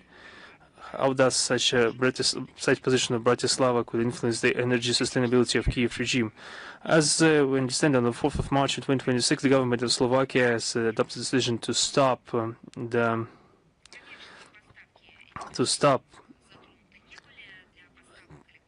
the agreement between Slovakia and Ukraine about the emergency supply of electric energy as a response to the cessation of oil transit through the Druzhba oil pipeline. The commercial shipments have not been touched upon by this, but the share of electric energy from Slovakia to Ukraine is matches more than around 10% of the common export from the EU countries. This means that such a resolution by Bratislava will not significantly influence the energy sustainability for Ukraine, but the signal is noted. My second question, that the UK's authorities are intending to join the Common European Loan for Ukraine with a total size of 19 billion euros. Keir Starmer has confirmed that he's intending to cooperate with EU in the military sphere. What do you think? Isn't this an attempt by Britain to return influence in foreign affairs through the escalation of conflict in Ukraine? The role of the kingdom in unleashing and the constant maintenance of the scale of the conflict in Ukraine is well known. Even before the special military operation in London, they didn't conceal that they view this country as a geopolitical instrument intended against Russia. Throughout some years, the UK tried to demonstrate leadership in Europe when it comes to the support of Ukrainian puppet regime and mobilization of foreign aid to the AFU by bolstering and boosting the morale of their proteges in Kiev. The UK is trying to hold them to steer them in the anti-Russian course, which is detrimental to them, and trying to raise the stakes. They are also pushing the EU partners and NATO to a dangerous brink, which could result in a new global conflict. I would like to point out that the failing Ukrainian project is being used by them to improve their own positions in Europe that have been shaken after Brexit. Perhaps they are not ready to cooperate in Brussels on the social, economic, and law enforcement questions their interest, and thus we see that the British authorities are trying to find those spheres that could give some political or compensatory dividends to London. They should understand, and I mean the European countries part of the EU, perhaps they should understand that the authorities of the UK that are not even in the first league of world policy anymore cannot really handle all the weight of responsibility that they're trying to take upon themselves, and they're not really realizing the destructive and catastrophic consequences of the destructive policy for international and regional security. If we see this is not bringing any positive results, but only destruction. If we eliminate all embellishments, we can only see that there are just provoking more and more continuation of clashes, and they're trying to conceal their predatory and egoistical desires by this. This is only confirming the fact that London is not interested in settling the situation in Ukraine and are doing everything in their power to protract the bloodshed.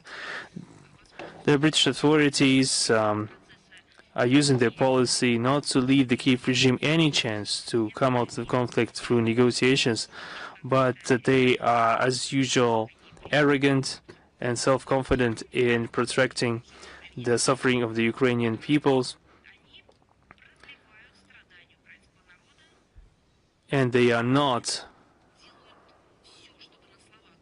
doing everything to say that they are supporting the democratic future in Ukraine, but they are just protracting, just spending time to damage Ukraine as much as possible and then to take possession of everything that remains. Thank you. Is RT with us? Yes, RT Balkans. I would like to wish you happy upcoming holiday. We have one question that the president of the Council of Independent Social Democrats, Milorad Dodik, stated that on the 7th of May he will be headed to Moscow, but on the 9th of May he will take part in the military parade dedicated to the Victory Day. How would you comment his presence during the Victory Day, and what does it mean for the relation between Republika Srpska and Russia? High delegation from the friendly Republic Srpska will yet again participate in the events dedicated to the Victory Day in Moscow this year. I would like to get back to this issue. After the events, they will be covered widely, but if I may, I'll talk about it later. Yes, thank you. Is Sinhua with us? Good afternoon, Madam Zakharova. China recently blocked the implementation of the sanctions against 5 Chinese companies that allegedly traded Iranian oil. The Chinese government opposes unilateral sanctions adopted without the endorsement of the United Nations, and it has no grounds in the international law. What's Russian opinion about the steps of China? We express full solidarity with our Chinese friends. We think that process of emergence of a more just and sustainable multiple world order has no alternative. We reject aggressive policy of a number of countries in the logic of hegemonism and neocolonial mindset. We reject attempts to defend their privileges through limiting sovereignty of independent countries, peoples, and states. these rules were made up not in Beijing but in Washington. But when Washington started to lose under their own rules to other countries, the United States decided to change their plans, to change their policy, to change their rules of the game. Such discriminatory measures and illegal trade limitations are harmful not only to exchange of trades between certain countries, they destroy global trade and economic cooperation. Trade and logistics chains lead to fragmentation of global trade. All this situation, in my opinion, can be described with a Russian word. That word's not to set traps to others, or you'll be trapped yourself. We welcome the decision of the government of China. Since 2010, it's been our major trade partner. We condemn such unilateral trade limitations. They are legitimate. I'll underline that yet again. We will continue closely coordinate our steps with our Chinese friends in the international arena to minimize consequences of economic restrictions from our common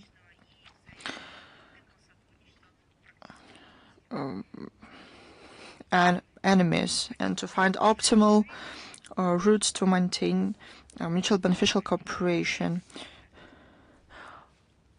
Is Rachel with us? Yes, Madam Zakharova, we are here. We have one question today. We would like to ask this question on the request of our colleagues from Seoul. They work on the material about the surge in demand for cars in North Korea. It is noted by specialists that the cars are imported from China, but the fuel is supplied from Russia. They cite the data of Open Source Center and BBC. They say that in the 8 months of 2024, the supplies of oil products from the Russian Federation to North Korea exceeded 1 million barrels. That exceeds the UN cap of 500,000 barrels a year. What can you say about the supplies in 2024, 2025, and 2026? What treaties regulate these supplies? First, I would like you to say to those who wanted this question answered, they should do it in person. But if they wish to ask it themselves, journalists can be accredited from any place in the world. The notification, the procedure to notify states about the possible cap exceedance is clearly stated in item 5 of the UN Security Council resolution number 2397. And the authority to issue such notification belonged to Secretary of the Committee 1718 and the UN Security Council. As to the truthfulness of this data, no one knows about Open Source Center, and BBC is known for their falsified materials. We talked about it many times. We'd recommend the authors to ask for the information resources at these agencies. Look, item 5 of the relevant resolution of the UN Security Council. There is a verified source of information. According to this item, thanks to you, is the media, China Media Corporation with us. Good afternoon. I would like to congratulate everyone on the upcoming Victory Day. We would like to talk about only one question, but about Japan. May the 3rd marked the 80th anniversary of the Tokyo Tribunal. That very day, Prime Minister of Japan arrived to Australia with a visit. The main goal of the visit is to promote strategic policy of Japan in the Indo-Pacific region, including the updated concept of the free and open Indo-Pacific region, deeper cooperation in supply and chains for critical minerals, and expansion of defense cooperation. Some experts note that the current actions of Japan are even more misleading than the previously aggressive expansion. The Japanese government hypes up for external threats, gradually changed the mindset of the Japanese people. What does Russia think about it? We talked about the anniversary of the Tokyo process during the previous briefing. I will provide the link in the text of the briefing. I'll only say that we're in close contact with the experts from the Centers for Japanese Studies in Russia. They analyze closely the actions of the officials in Tokyo and systematically share their predictions and conclusions with us. What is going on today in Japan is something that involves the interests of the Russian Federation. The actions of Tokyo creates potential threats and challenges to the security of our country in the Far East. We regularly express our demarches to the Japanese sides through official channels and warn that we will have to make response measures.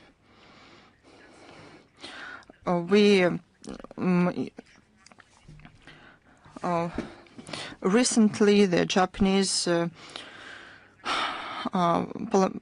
MP Moneo Suzuki visited Moscow. We shared our ideas and evaluations with him directly. You can find information about his visit to Moscow on our official website. He met with Deputy Foreign Minister Rudenko and Galuzin. Thank you. Thank you. Is Bold News with us? Good afternoon, Madam Zakharova. We congratulate you on the upcoming Victory Day. In Estonia, saw more tours to the Russian border. People go to Narva to be part of the celebrations of the Victory Day of Vanguard. In general, a lot is done to attract attention of the authorities of the EU to what is going on in Latvia, Estonia, Lithuania. Why do the Estonian authorities oppose the aspiration to people to celebrate this event?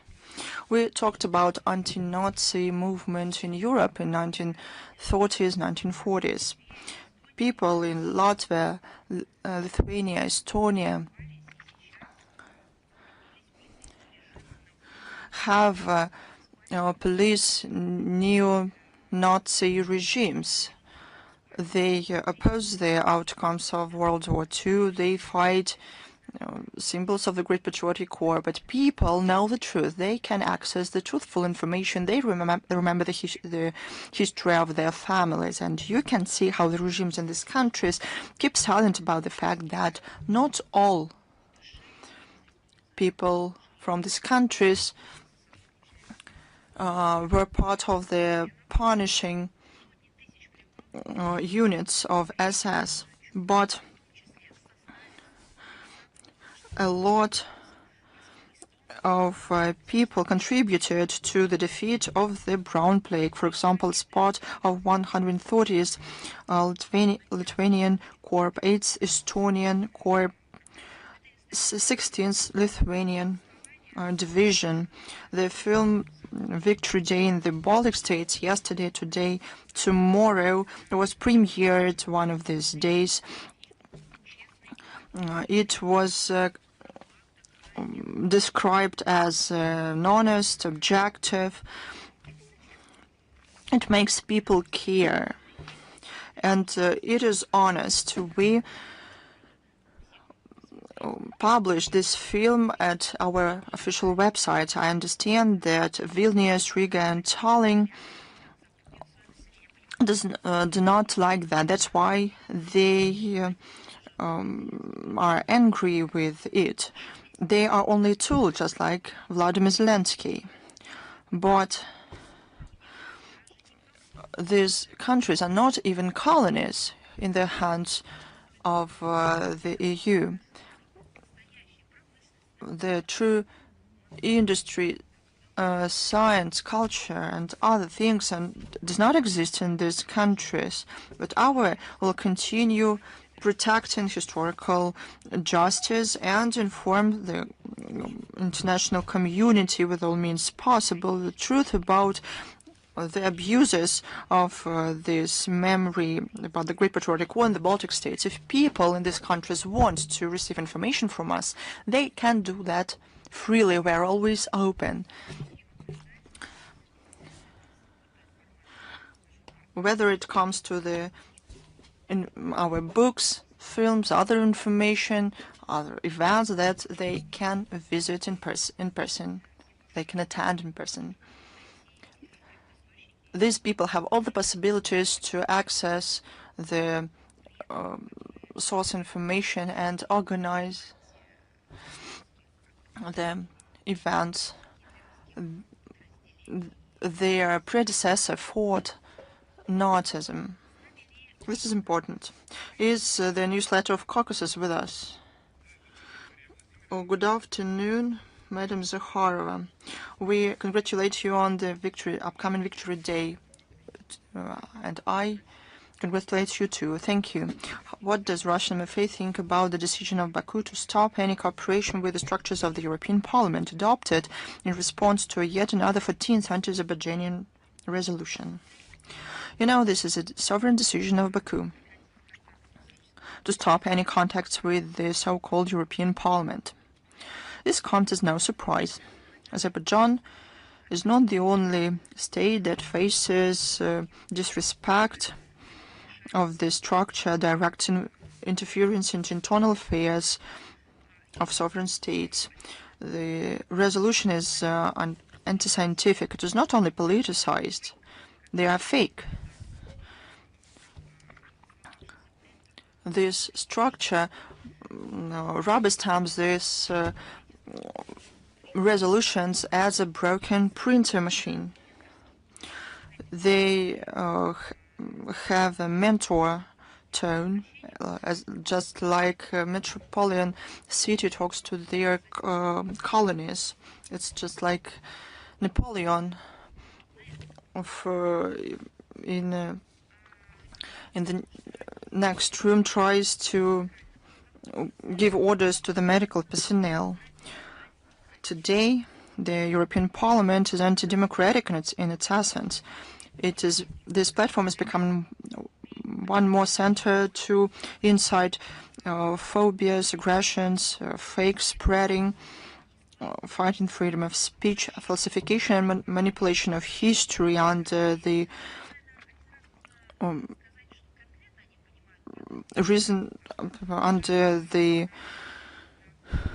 pretense to protect and ensure sustainable democracy. This has nothing to do with real democracy. Actions of the European Parliament lost a lot of trust within the EU. This is no secret that the opinion of people in the EU is ignored. People in the EU countries try to protect their opinions, but the European Parliament does the opposite things. They does not care about the opinion of people who vote for those in the European Parliament.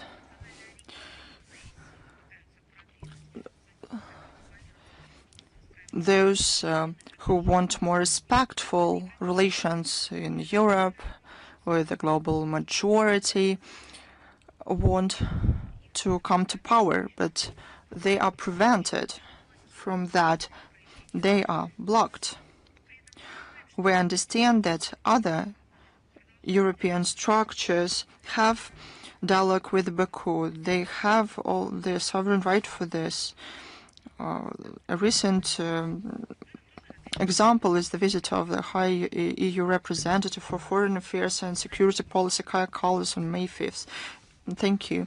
Is news.ru with us? No, good afternoon, Madam Zakharova. Yes, we are here. We have two questions.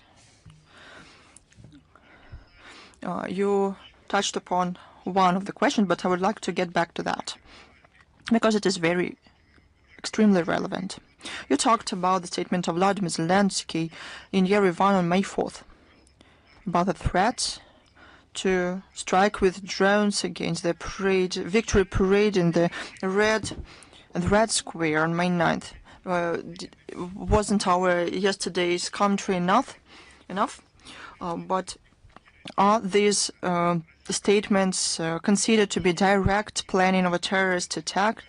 And what does Russia do preventively?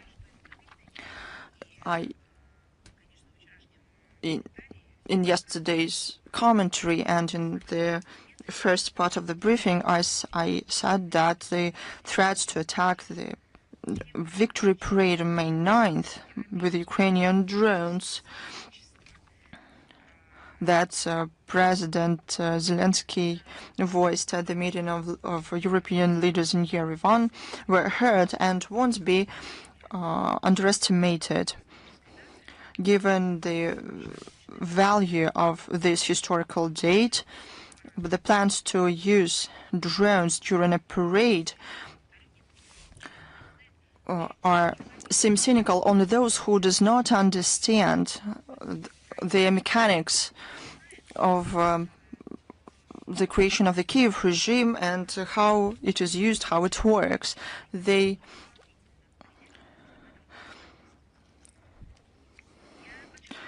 I'll tell you yet again, these statements were made with the acquiescence, silent acquiescence, and even an endorsement of the European leaders. This describes them. This shows their plans and reveals the cards that they had before that. This is exactly what they wanted. In the central square of the Russian capital, there will be people paying respects to those who have perished fighting the German invaders.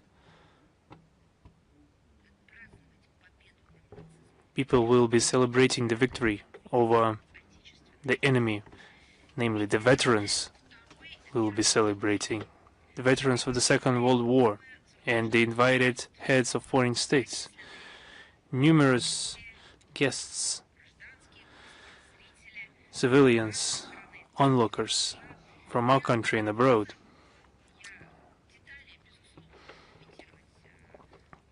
It's just a general statements, and the details.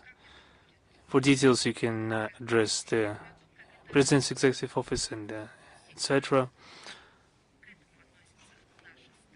This is about the way how our country feels and what we are standing against, and we are witnessing and acts completely beyond all reason and any rules of politeness.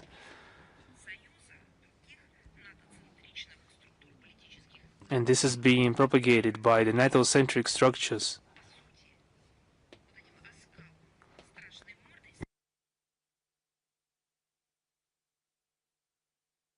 So the open threats by Zelensky to attack Moscow and the victory parade, This is a threat to the entirety of world community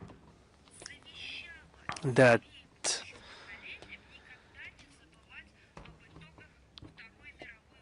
laid it in the foundation of the system not to forget about the lessons of the war and to keep it for decades. And then we see this chupacabra from the Kiev regime, I cannot say another word, and start to threaten the world that they will conduct a terrorist strike against the victory parade. This is a monstrous idea, but on the other hand, this is necessary for those who are still doubting anything about the whole act. That perhaps this was they couldn't see due to Western propaganda, but now you see everything as it is, and what they are trying to fight, and why now exactly? Because the generation is going away. We're saying goodbye to them, to our dear veterans, and they see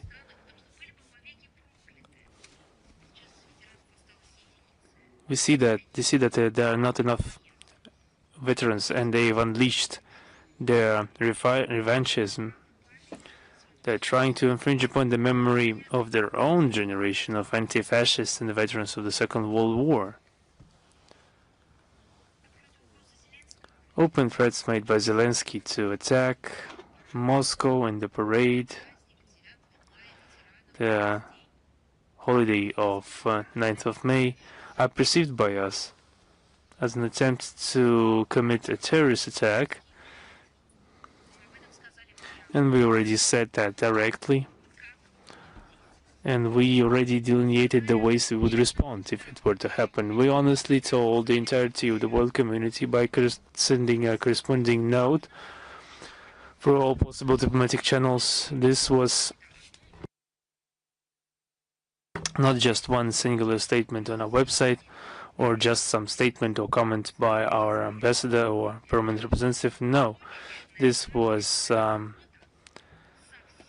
goal-oriented work with the entirety of the world community, where diplomatic note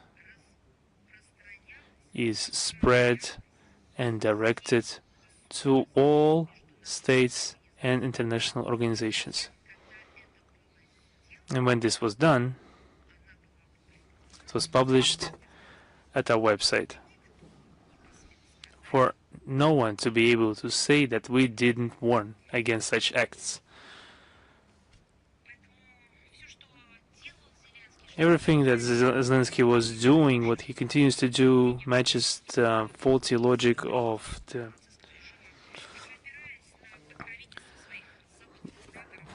Zelensky regime. Is not even hiding their culpability in the terrorist attacks. They are parading it. They are receiving money for that. Trenches, weapons, and political support. Illicit attacks against Russian civil infrastructure and peaceful population are being conducted, and their desire to create popular response. They're trying to sow panic, create chaos. They're trying to scare the population. This is a terrorist logic, and they're not even hiding it. The Westerners tried to cover this with the veil of some autumn leaves. They tried to embellish upon it. But what they did in Yerevan, you cannot hide it by any means. This has already been laid in the annals of history. And this is a part of world history. Zelensky openly threatened to strike the victory parade on the 9th of May, and the Western leaders stayed silent. And in Yerevan, no one stopped them.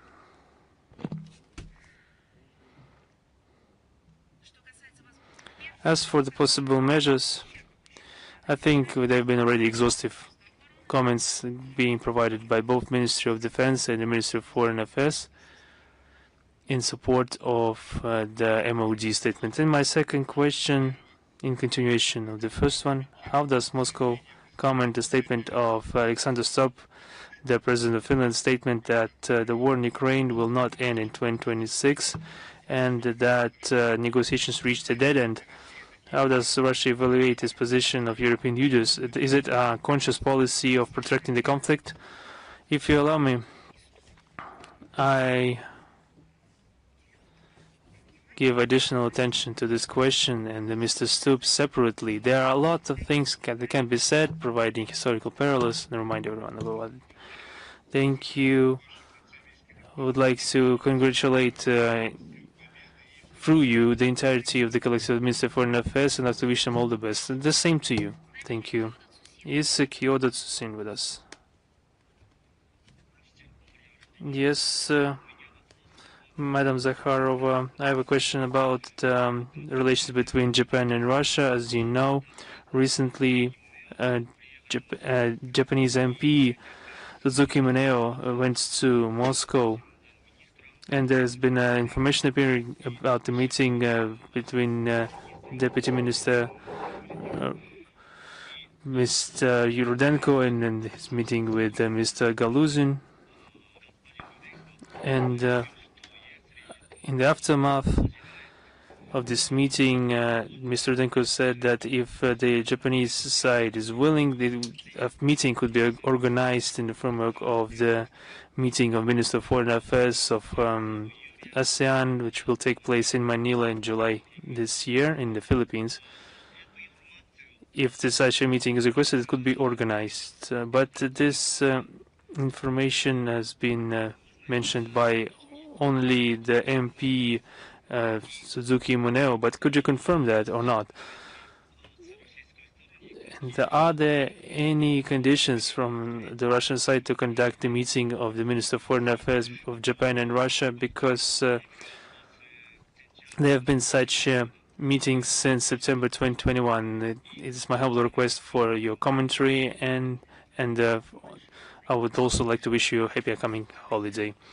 On the part of official Tokyo, they haven't been any requests on the organization of Russian-Japanese meetings of a high level on the sidelines of international events. Of course, if we receive such a request, we will be duly taking it into account. So, for now, there's no sense in giving any comments on this question, including the possible agenda. There's no sense in that. Once again, confirmed that way to resume full-fledged interstate dialogue with Japan will open if the Japanese leadership will reject in kind the current hostile course towards our country and will support it with concrete steps. This will be confirmed by their actions. The very position was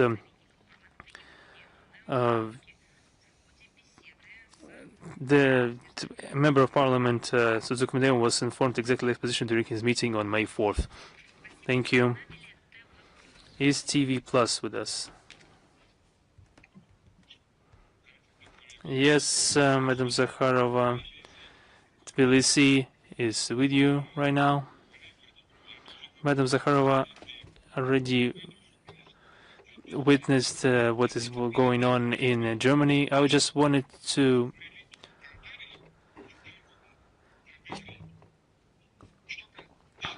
like to inform them that this is our common victory, because Mr. Cantaria was one of the ones who placed the banner in Berlin. So this is our common victory. In the experts, now my question: the experts in the public circles, there are now talks about necessity of conducting a third stage of a forum dedicated to Russian-Georgian relations in Moscow with an extended complement of participants, politicians, journalists, and religious officials, not only from Georgia but the entire world. Considering that the fact that this initiative has already found its support in the State Duma and particularly in the CIS Affairs Committee, is the Russian MFA on their end ready to support this idea of holding this important forum in Moscow?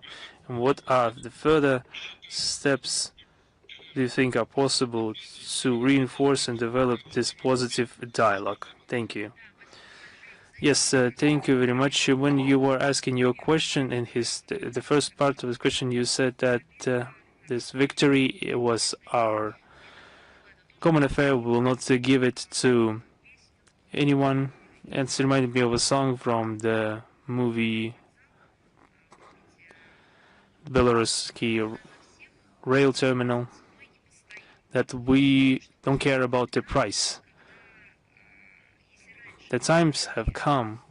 If our ancestors were living under the slogans and mottos of there is one victory for everyone, don't care about the price, and we're talking about this victory. And now, in continuation of this song, we could add this line that this victory is one for all. We will not give it to anyone, as you said it. And then perhaps we could continue it with that we will not allow it to be destroyed. This is the very same rhyming structure with a new sense, similar in form, but it remains the same. Please, I also wish you a happy upcoming holiday. This is our common holiday, of course, and the second holiday, in my opinion, is pertaining to the Georgian people and in Georgia as a state. I saw that there were attempts to force Georgia to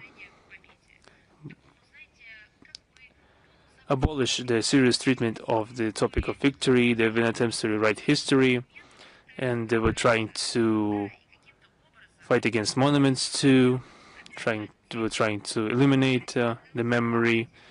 All this was done by those who were representing the Western interest, and luckily we saw a second victory of Georgian people, that this wasn't allowed, that the memory was defended, and that immortal regiment manifestations are still being conducted. The Georgian ribbon is still being worn, because it was worn by those who were heroes of the Second World War, the Great Patriotic War. The second part of your question, and the main part of your question, yes, of course, our ministry is principally always in favor of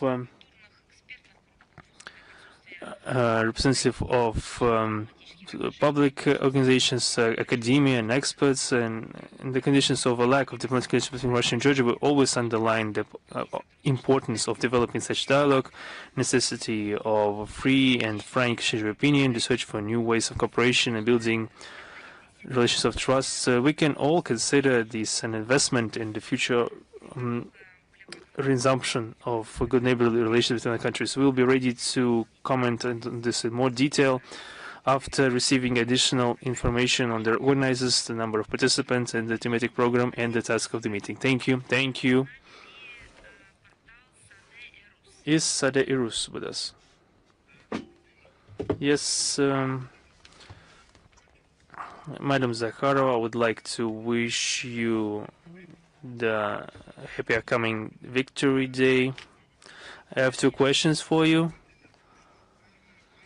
On the 1st of May, there was the 78th anniversary of the establishment of diplomatic relations between Russia and Pakistan. How would you evaluate the current state of relations between our countries? And how does Russia view the development of a direct air traffic between Russia and Pakistan? Are there any prospects towards opening direct flights? Russia and Pakistani relations are traditionally friendly. They are developing progressively. We consider Pakistan our reliable partner in South Asia. We support a very substantive and constructive political dialogue. I would like to mention also the negotiations between the President of Russia, Vladimir Putin, and Prime Minister Shahbaz Sharif in Tanzania in September 2025, and the short meeting in Ashgabat in December 2025. There are also regular contacts of foreign ministries. On 24th of April, there was a telephone conversation between the Minister Lavrov and Deputy Prime Minister, Minister of Foreign Affairs of the Islamic Republic of Pakistan, Muhammad Ishaqdar, during which, as you know, they were discussing relevant aspects of Russian-Pakistani interaction and the situation in the Persian Gulf. Interparliamentary inter-agency cooperation is also on the rise. In November 2025, there was a 10th session of the Intergovernmental Commission on Trade, Economic and Technological Cooperation, which gave additional impulse to the bilateral interaction in metallurgy, pharmaceutics and energy in the materials field. We pay special attention to the cooperation in the area of transport. We are working on the organization of testing transcontinental cargo transfers in the framework of the International North-South Transport Corridor. We're convinced that as our cooperation broadens, there will be prospects to launch direct flights between the countries. This is in view of our relevant agencies. My second question, you already commented on that.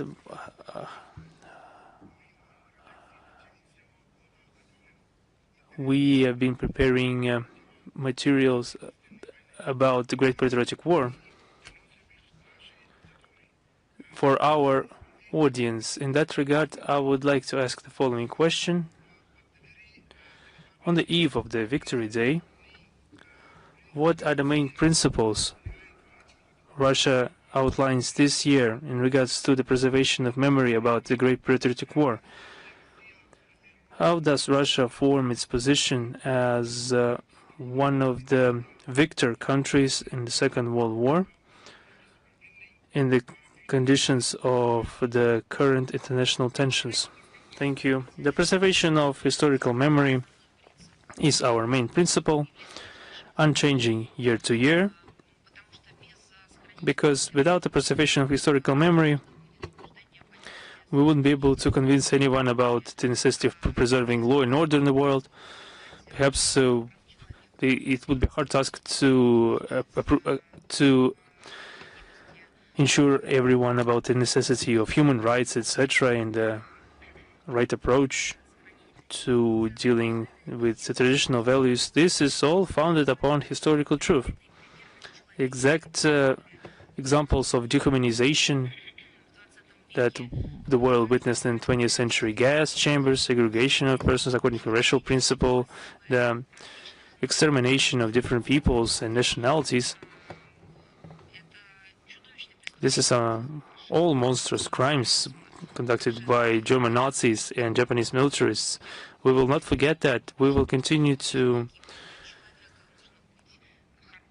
tell everyone that there are human rights, that you need to be good, that you should fight for peace. And if it's forgotten, we will not be able to do that, because the memory of those who fought for this peace and for human rights, if this memory is forgotten, we will not be able to tell about errors humanity made and the feats of humanity. Just the fact that the other part of humanity also committed crimes. This is our main principle, namely the preservation of historical memory. Its importance is only growing more relevant.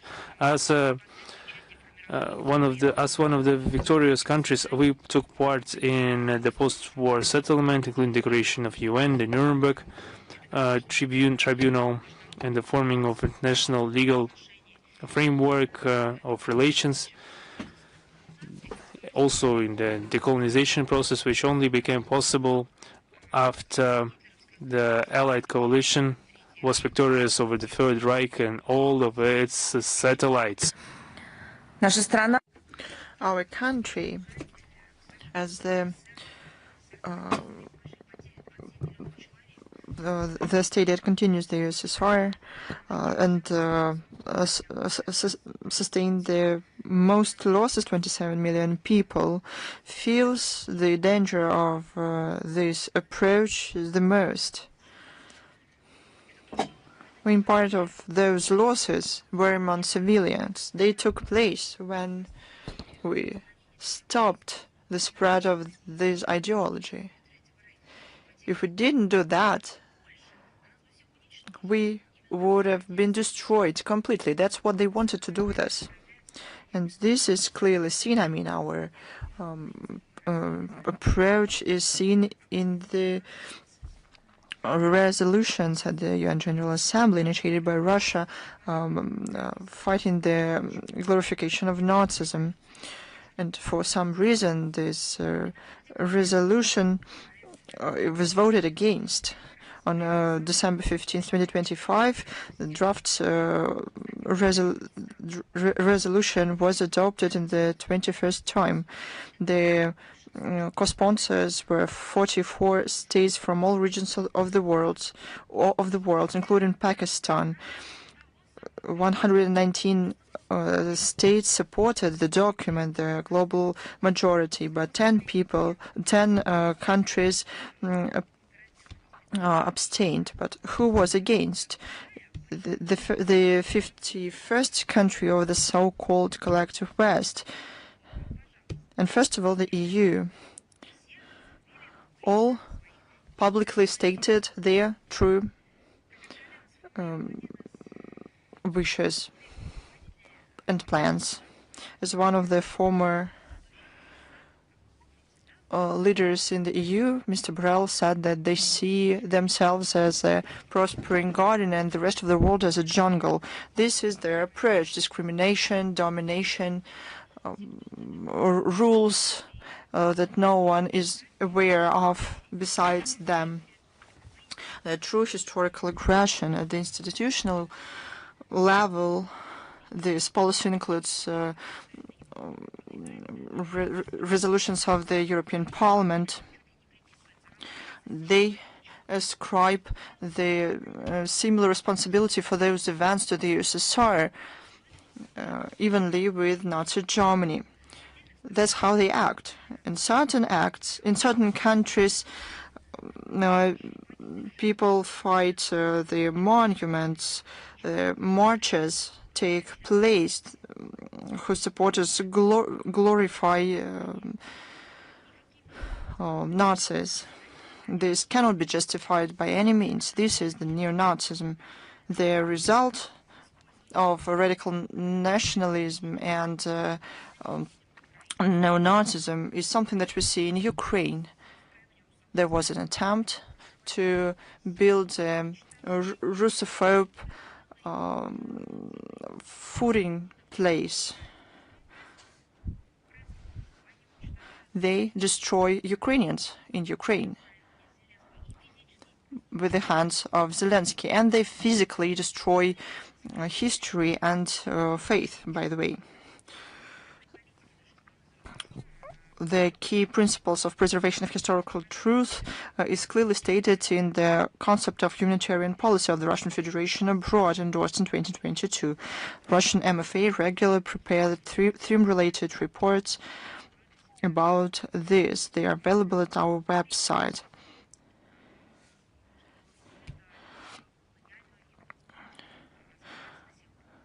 The truth is still hidden from a lot of people in the West, and we have to join our efforts. Otherwise, our history will be rewritten, will be destroyed. Is Lenta.ru with us? Thank you. Thank you.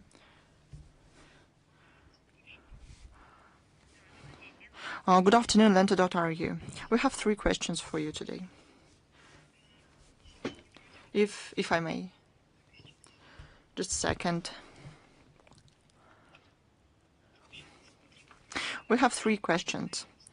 On May 4th, Austria declared 3 Russian diplomats persons non grata because of a lot of antenna on the roof of the embassy that ostensibly can be used for spying. Are there any signs, any reasons to be afraid of similar things happening in Moscow? If we judge by antennas, let's look at the number of antennas at the embassies of unfriendly regimes in Moscow. In general, I commented on this in the first part of the briefing. Thank you. Prime Minister of Finland, Petri Orno, was unhappy with the violation of the airspace of the Republic by Ukrainian drones. What do you think about it? I don't know what they don't like about it. They finance those drones. They provide means and technologies for that. NATO create things. They produce those drones, and now they don't like that.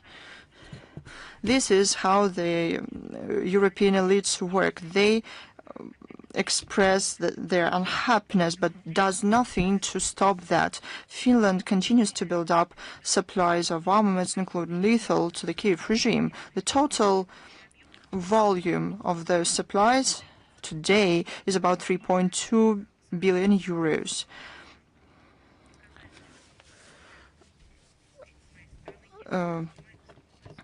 Helsinki is one of the leading countries in terms of the ratio of supplies to the GDP of the country.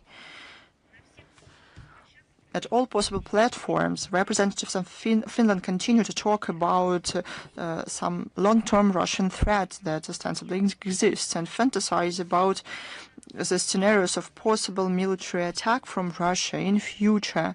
They participate in NATO exercises, and they do not hide that. They even encourage this logic. The real, physically felt threat to the security of the Finnish society is there as in the shape of Ukrainian drones, but they prefer to put a blind eye on that. The Finnish authorities ignore that. No, nothing was told to the to Ukraine regarding this. They provide money for him, and they don't reprimand him. He does exactly what they want him to do. The Finnish politicians still continue to support the Kiev regime to the detriment of their own people.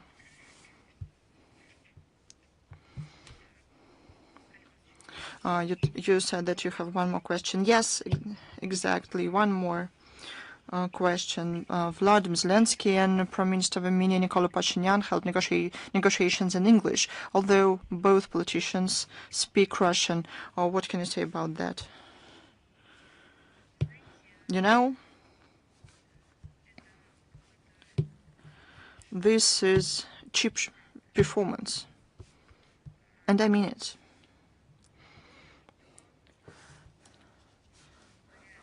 I don't see any point. I don't want to further comment this, because this is the abuse of peoples of Ukraine, where majority speaks Russian.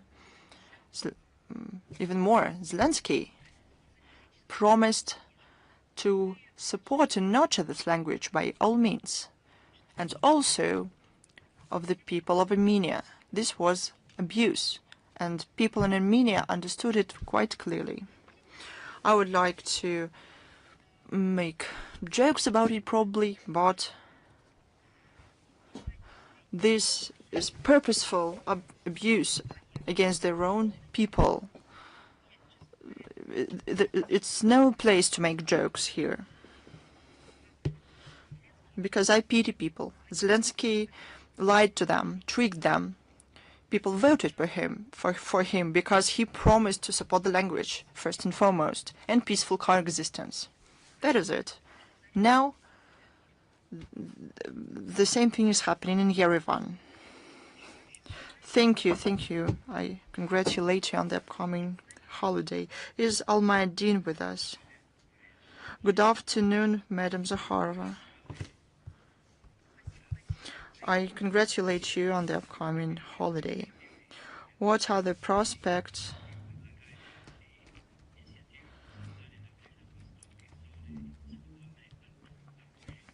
and obstacles for the Russian initiatives to create a zone free of weapons of mass destruction in the Middle East? What does Russia do to promote this?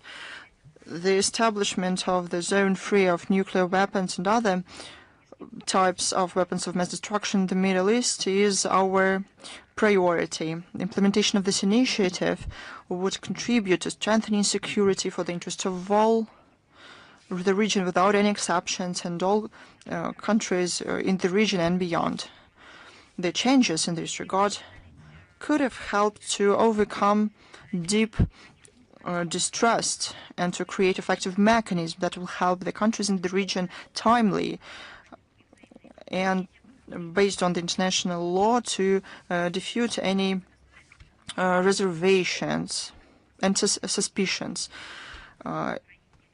Looking back in the history, at the conference of 1995 to review and extend the NPT, our country, just like other depositories of the treaty, the U.S. and Great Britain, became the co-sponsors of the resolution to form the zone free of nuclear weapons and other types of weapons of mass destruction in the Middle East. By now, we've held 6 review conferences, and we reconfirm our support and commitment to the 1995 resolution. We, as observers, continue to contribute to the substantial work of the conference regarding this topic. The goals and aims of it are still relevant. We welcome the gradual dialogue within the conference that Israel and U.S. refuses to join. Clearly, they are not interested. A clear interest in achieving any agreements between the countries in the region and establishing constructive interaction on non-proliferation on WMD. Probably Washington and Western Jerusalem think it easier to incite Middle East countries in the region against each other and hype up the made-up threats. Despite the confrontation in the region, the states that participated in the conference do not close their doors to be involved in the efforts of other countries. They do not give up. We expect that the event that started in New York on April 27th, the 11th review conference of the NPT treaty, will contribute and help establish a zone free of nuclear weapons and other types of weapons of mass destruction in the Middle East. Thank you. I congratulate you. Is Ruski Vector with us?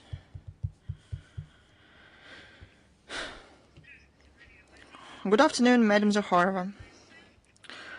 Ruski Vector, Tatiana Plotnikova. I congratulate you on the upcoming holiday. Donald Trump recently recognized that the U.S. act as pirates. How can we influence these pirates through diplomatic means so they stop attack Russian vessels and vessels of our allies? The Russian side deem it unacceptable to seize peaceful vessels and qualify these actions as a severe violation of the fundamental principles and norms of international law of the sea and the freedom of navigation.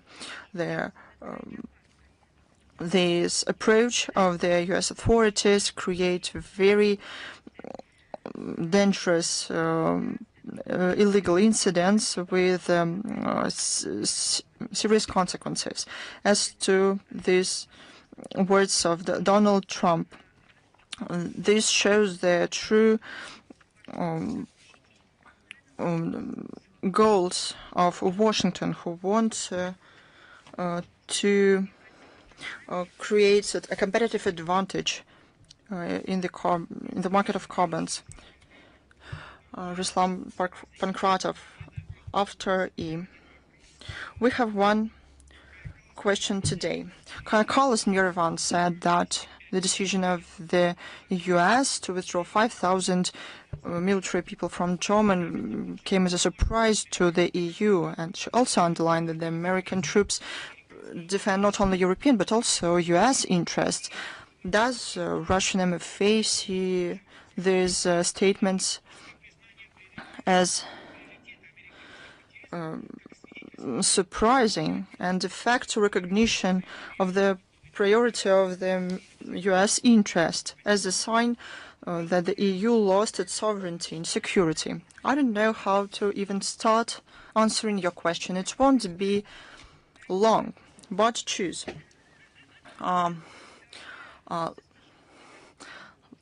Here's what happened. The first phrase, the second, everything is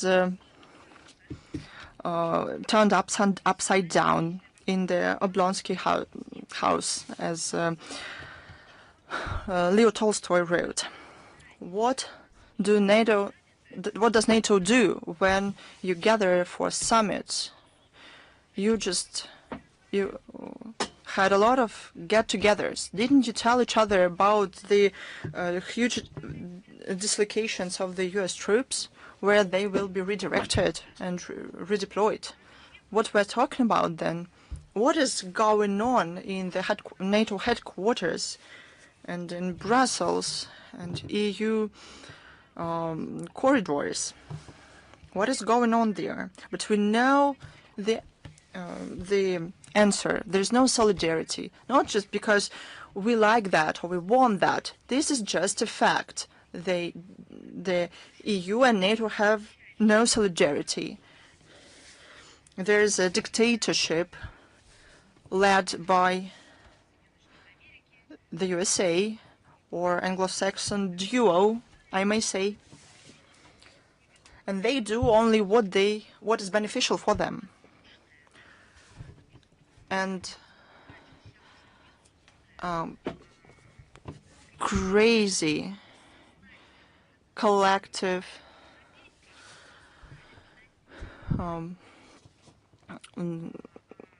group, the rest of the countries, they are guided and controlled. No one was going to share anything with Kai Kallas or anyone in the EU. They need only to voice Russophobe narratives, to do all the dirty work. They want the EU to associate with terrorist Zelensky, so that he can go to different countries, trick them into providing more money. Only for this. That is it. Thank you for your question. I congratulate all of you on the upcoming holiday, the great Victory Day. We will celebrate it on May 9th, and we will celebrate it together with the whole country, with our compatriots abroad, with those people who care about it, with the whole world who knows the truth about those developments and honors memory about those events. We will take this memory down to our future generations. We'll be able to withstand that, to overcome all challenges, all attempts to diverge us from our path of the truth. Will prevail and continue our path. My congratulations.